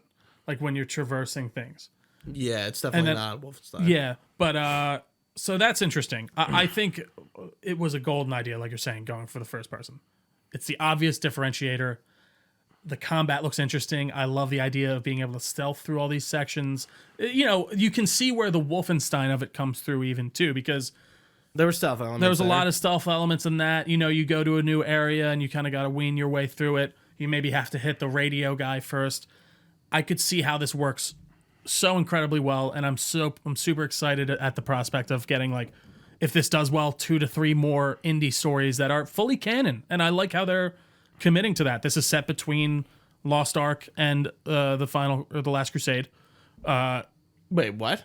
I like set between Raiders of the Lost Ark and Last Crusade? Yeah. Okay. Yeah. Sorry. No, and again, everyone always forgets, and I didn't even know this Temple until of we watched Doom that, is a prequel. Right. So yeah, I'm really excited at that prospect, and it's funny because I didn't watch the trailer, and I heard you guys say Troy Baker. I was like, Troy Baker, right? Yeah. But then I heard, I'm like, oh, he's trying to do. He's doing Harrison Ford. Yeah, he's doing an impression. Yeah, and cool. We did talk about this like a year or whenever this was announced. It was like, do they use Harrison Ford's voice? And the more I thought about it over the year, it's like, yeah, or not voice, face. He is the character. Harrison Ford's face is. I kind of wanted Indiana to go Jones. From the perspective of, I guess, what they did, what I hope IO does with Bond, and just, gets their own. I agree. I think there's much more precedent for that, though, within the Bond franchise. Sure. You know what I mean? Compared to like an indie. Yeah. But yeah, I'm excited too. One more for me, Visions of Mana. Not going to say much about it, other than I've always been interested in the Mana series, another Square JRPG that I just never got around to. There's a lot of Mana games, and this one just looks good. It's on Xbox, which is cool. It's nice to see Xbox again, still kind of dipping into that Japanese, those Japanese sensibilities, like getting their Japanese pocket, that they never really have had, or they've tried to have and have failed. But yeah, that's coming out. It's in 2024. I forget when, but it is 2024. Give us our last two. Alrighty, Gooch. I'm excited for these two actually a lot. Helldivers 2 is first up for me. Never played the first one. I like the idea that they're going with a lot of the marketing of this. Like it's like very, what's that movie with the bugs? Starship Troopers. Yeah, Starship Troopers in the way of how they're, presenting the world, and it's super like, let's go out and fight the bugs, and it's like a lot of propagandistic videos and stuff like that. It looks like it could be something cool. It's just gone gold though, and no one's apparently played it at all. And you think that would be something they would do with these multiplayer games? Mm-hmm. So that's a little concerning. They were talking about it, I think, on Sacred last week. I am just very interested in this because I just had no idea it was coming. I didn't really know much about it. I never played the first one. But they really kind of locked me in with that first trailer and the idea of like, it seems like kind of Monster Hunter-ish, right? to a degree. Have you watched any of the trailers? Yeah. Like where you have like your team and you're trying to take down. It's this, like much different from the original. The first one's not third person or like I think it's like a 2D. Yeah. Like what's the word? Tactical RTS. Game. Yeah, RTS. Yeah. Weird stuff, but I am excited for that. And then last but not least for me is Star Wars Outlaws, it has a 2024 date. It I says have a late. feeling it's not going to hit it. I have a feeling But too. it technically has it, so. It's a game we've heard like a little about. We've seen some gameplay, and I'm very interested. I love the idea of like I'm a not truly. sold. Yeah, Not sold. don't get me wrong. I'm not like all the way there, but Yeah. like everything they're saying so far definitely interests me in the way of you have these different worlds. It seems much more open world than even Jedi Survivor is. Like those, you kind of have your hub worlds. These seem to be even more Linearly open world, Yeah. I like to call it. and I think that's I think that's the perfect way to describe it. But yeah, I like the idea of playing like like a smuggler, a Han Solo type character, and you're dealing with the Hutts, and it is set in the time period that we know, but like it doesn't seem really connected to the greater story at all. I forget the character you're playing as, but she seems somewhat interesting, and I want to know more. I'm like, are there vehicles? There seems to be a wanted system. There seems to be an honor system as well. Depending on who you side with, you can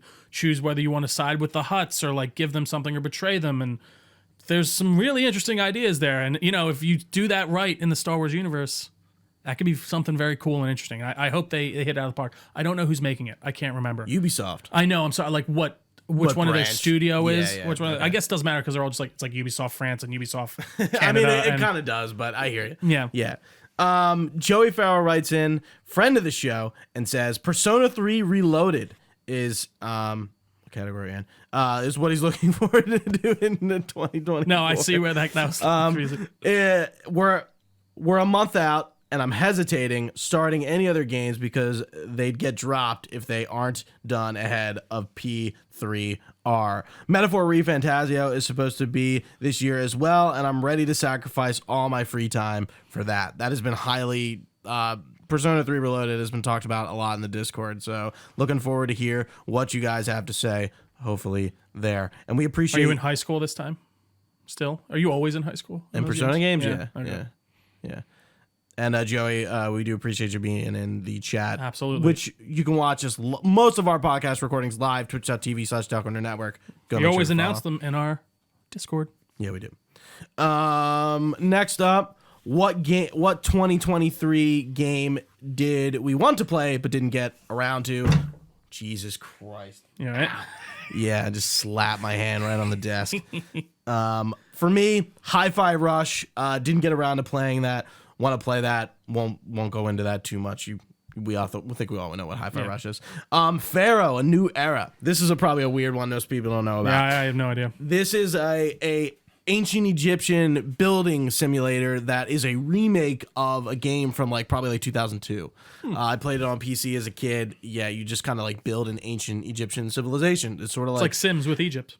Yeah, except Not- it's of more course, yeah. focused on the bigger picture rather than the smaller picture. like a civilization. city, Yeah, right. yeah. But you're not there are enemies like foreign nations will attack you, but it's not you're battling other people. Right. So it got remade and it's on PC, but I'm kind of just can we I'm hoping for a console release and when I do all my What is that? trophies. No, my trophies. Yeah. achievements, you know. Yeah, I don't know if it'll ever come, but that was a game I wanted to play, didn't get around to for more a specific reason. And Lies of P. I definitely want to get to Lies of P at some point. I don't know when I will. I think I might wait until Shadow of the Erd Tree is a thing of the past because I feel like I'd rather just move on from Elden Ring as a whole. Right. And I don't think we'll get more than one DLC for that. That's been holding off for a while too. People have been waiting, right? They still don't have a release date. I mean, people wrote in with Shadow of the Erd Tree for the 2024 release, and I'm just we don't know that. Yeah, we don't know. yeah. There's no date. Right. I guarantee you it will, but we don't know. And I was like, I want you to know. I want the date. The date's important, but can't assume everything. It makes Right. you an ass of you and me. Absolutely. But what did you not get around to last year? I was gonna add MK1 here, but obviously I got that and played that, so that's been fun. But Armored Core 6 is at the top there for me. That's one Speaking I've been of like FromSoft. I've been very passively interested in as after like they announced it. I don't think it's one of those games that I'm ready to dive in at a full price to just on the off chance that I'm like, because it does seem pretty involved. Yeah, and I don't like. I would say same for me, but like same time, not really. Like Yeah. I just don't. I have no idea what I'm really. I like it looks cool, and from the Right. gameplay, I feel like I could get into it. But it looks pretty involved. It looks like it could be something I could either love or I'm like get into it. And I'm just like, oh, it's a little too much. Maybe I actually am not in the mood. So that's one I definitely want to pick up when it's maybe on sale and can feel better about possibly not finishing it. And then after that, I would think the same thing. You would say the same thing with your next choice. I would assume with the price. yeah, absolutely. So Immortals of Avium. This one like piqued my eye for sure last year when it was. I Getting remember announced. when it was revealed at the E3. We were talking about it. You're like, oh, like I was gonna get that, and I was really like hoping you would. Yeah, and you didn't. it just kind of like because I think it was right after Atomic Heart, and I was still playing that. But yeah, it looks interesting. It's like a magic shooter, yeah. Doom-ish, but like also Wolfenstein-y. But it's a first person, Wolfenstein-y. First person centric, of course, shooter, but you're using magic instead of guns. It's a cool concept, and the world looked interesting enough to me, so I would definitely love to get around to it. It sucks that game really didn't do well. I think it came out at a terrible time. But I don't know, maybe that wouldn't have helped it either way. I know that studio got kind of fucked over by that. They got some pretty hard sacks after it. So Yeah, they went under. yeah, completely. I thought Yeah. they just fired a lot of people. No, they went under. Yeah, that's sad. Yeah. So, yep, that's it for me though, Gooch. There's probably one or two that I missed, but I couldn't think beyond that. Mikey Boucher wrote in and said, Alan Wake 2, gonna give it a shot once I finally finish Baldur's Gate 3, and I hope my comments about it kind of win you over on that. But, Definitely check it out. Worth every time. yeah, thank you Worth for every writing minute. in, Mikey. Absolutely, Appreciate Mikey. it. What was your favorite game that you played this year that did not come out in 2023? For me, it was The Wolf Among Us. Go watch the E3. You'll see why, and I talked about it earlier. Absolutely. For me, it was actually Soma. I was on a hardcore horror kick in October for obvious reasons, Right. but it even bled over more into November. I kept going with it. But yeah, that's another Frictional Games fantastic masterpiece, genuinely, in my opinion. Yeah, I like Soma, but I don't think it's hitting. It didn't hit. Didn't hit the same way for you. Yeah, like Understandable. I think the story. Maybe I need to play it again. It is very like it's horror in the psychological sense. There are the survival horror elements where you're running away from monsters, but it definitely leans more into the narrative side of Frictional, and I think it explores some really interesting ideas that have probably been pretty well tread at this point. But I think at the time when it was made, it was still kind of more novel, and the idea of what is consciousness and this kind of the idea of this bleak future where just a comet hit us, we couldn't do anything. Like that's it. It wasn't even like we did something. I don't that, even like, really remember. the whole grander story, and like you play I as remember Simon. like the character. You play as this guy Simon who goes in for a brain scan, and then you end up waking up in some type of underwater facility, and you come to find out that you're in this robot body, and it's really a copy of your consciousness that has been uploaded to it, and it's super introspective and interesting, and just really asks a lot of those kind of interesting questions when it comes to like what makes someone a real person, and like and I don't know, it's very heady and interesting, and I thoroughly enjoy that game, and I can't recommend it enough if you haven't played it. What about the write-in, Gooch? The write-in, we had 2 listeners write in about Silent Hill 2, so I feel like I had to include it. Right. It was hard to ignore that coincidence, especially with the remake looming over us for good or for worse. Right. Is that a game you're going to pick up, the remake? I would assume so if it looks interesting enough. I know what was the like kerfuffle with some Silent Hill 2 remake that was like happened a couple months ago. It was like You mean the Ascension game? maybe that's what it was. Yeah, it was like you voted on things or something. It's Ascension. Oh my god. Yeah.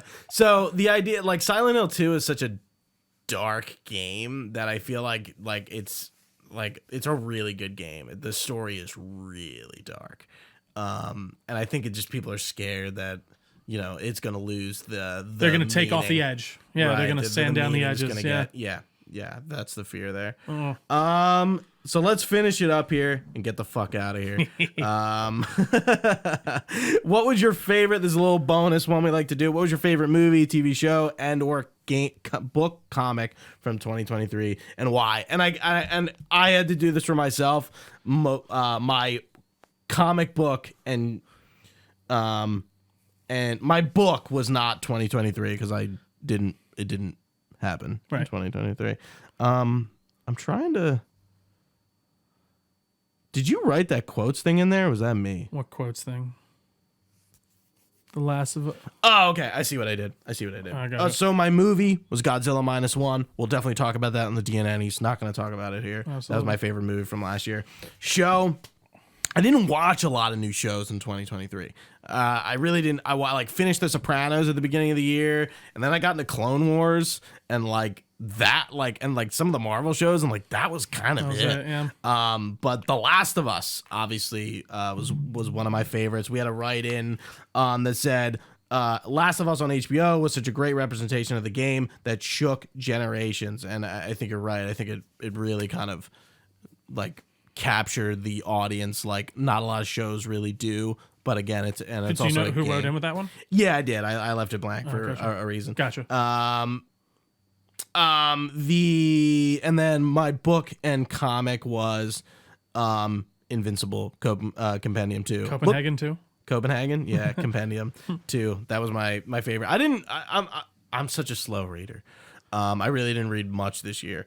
And I didn't read anything that came out this year. Right. But yeah, your turn. Alrighty. So movies-wise, The Holdovers was up there for me just because it was one I wasn't expecting and, not a style that I'm usually used to. And I definitely want to start watching more of these, more people-centric movies and more, More like non-cape shit. Not even cape shit, but like action shit even too. Because I don't know. I think John Wick Chapter 4 is different from The Holdovers. In the way of sure, you know what I mean? They're just different. I'm not going to John Wick for the interplay between I'm going for a different type of interplay between the characters in John Wick Chapter 4. But The Holdovers was just a really great movie that made me feel all warm and fuzzy and made me laugh a lot. So I'd highly recommend it. And then John Wick Chapter 4 right behind that, just a fantastic film that I really didn't think we needed, especially after Chapter 3.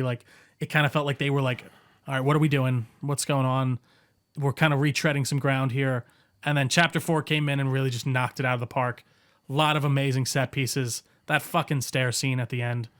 Can I say more? It's great. I can't recommend that movie enough. And then on the show side, of course, I thoroughly enjoyed The Last of Us, but I really do think Loki season 2 kind of took it for me, just in the way of we've been down on some things Marvel-wise these days, on top of just being we're all right, well, Loki season 1 was so perfect. Why do you need to follow this up? I think we could leave it where it's at. And I think they really kind of wrap that character up in a meaningful and interesting way. And I love Tom Hiddleston as Loki. I think, he's a character we didn't necessarily need to keep around for as long as we did. But at the end of the day, I am happy we did. And I think his story was worth telling beyond what we saw in Avengers. So, yeah, I can't recommend season 2 of Loki enough. I thoroughly enjoyed that. And yes, Last of Us, fantastic. Of course it is. And you didn't have a book? You didn't read this year? I started Dune Chapter 2 or Dune I kind of Messiah, figured that it was going to be a Dune book. and I didn't. I just fell off and I didn't finish. I really need to get better with it. And I did just buy a week or two ago that last Ronin, the TMNT. So I started it. I need to finish that off. Cool. Which I'm excited. That I love the hardcover and the art style in it. It's really good. Yeah. So far. So our write-ins, Mike Mandel, friend of the show, writes in and says, One Piece, it's been going crazy hard lately with the culmination of the Wano arc, and that effectively was put in motion like a decade ago. It has also ended 2023 with huge chapters in the current arc and shows no sign of slowing. Penza, friend of the show, writes in and says, The Iron Claw was his favorite film, saying it was absolutely gut-wrenching. We had some other write-ins. Someone wrote in Killers of the Flower Moon was their favorite book of the year, and Reacher was their favorite show. And our final write-in, the last season of Succession cemented the show as an all-time high for this individual. They had enough material to do 2 seasons, but instead they chose to jam it into 1 season where every moment felt huge. And that is it for DNN's Game of the Year. That is indeed the way This The has cookie been crumbles. a long podcast. So Trio, let's get the hell out of here. I agree. Let's My go get some stomach food. is a rumbling. I did hear it. Did you hear it there? Yeah, I was like, oh shit. Maybe like 10 minutes ago, I heard that. Yeah, I did. I need to eat some food. Yeah. Anyways, thank you all if you've been with us this entire time on twitch.tv/Delco Nerd Network, where we stream these live for most of our podcasts. You can always check us out there. But yeah, you can find this podcast anywhere podcasts are found. Just search Delco Nerd Network. We're on all your favorite social medias as well. We're at Delco Nerds, basically on everything. We got a Facebook page, a Discord channel, all that good stuff will be linked down below. You can find all this information at our website, delconerdnetwork.com as well. You can even email us your comments, questions, or concerns, delconerds@gmail.com. We'd be happy to get back to you. But yeah, guys, if you could like, comment, subscribe, share, tell a friend about us. It goes a long way. We really appreciate you guys being here with us on every single episode. It's another year of DNN. And I know we kind of said this last time, but it is wild. We're getting there. For Gooch, I've been Trio. Thanks for watching, guys. Stay nerdy, and we will see you next time.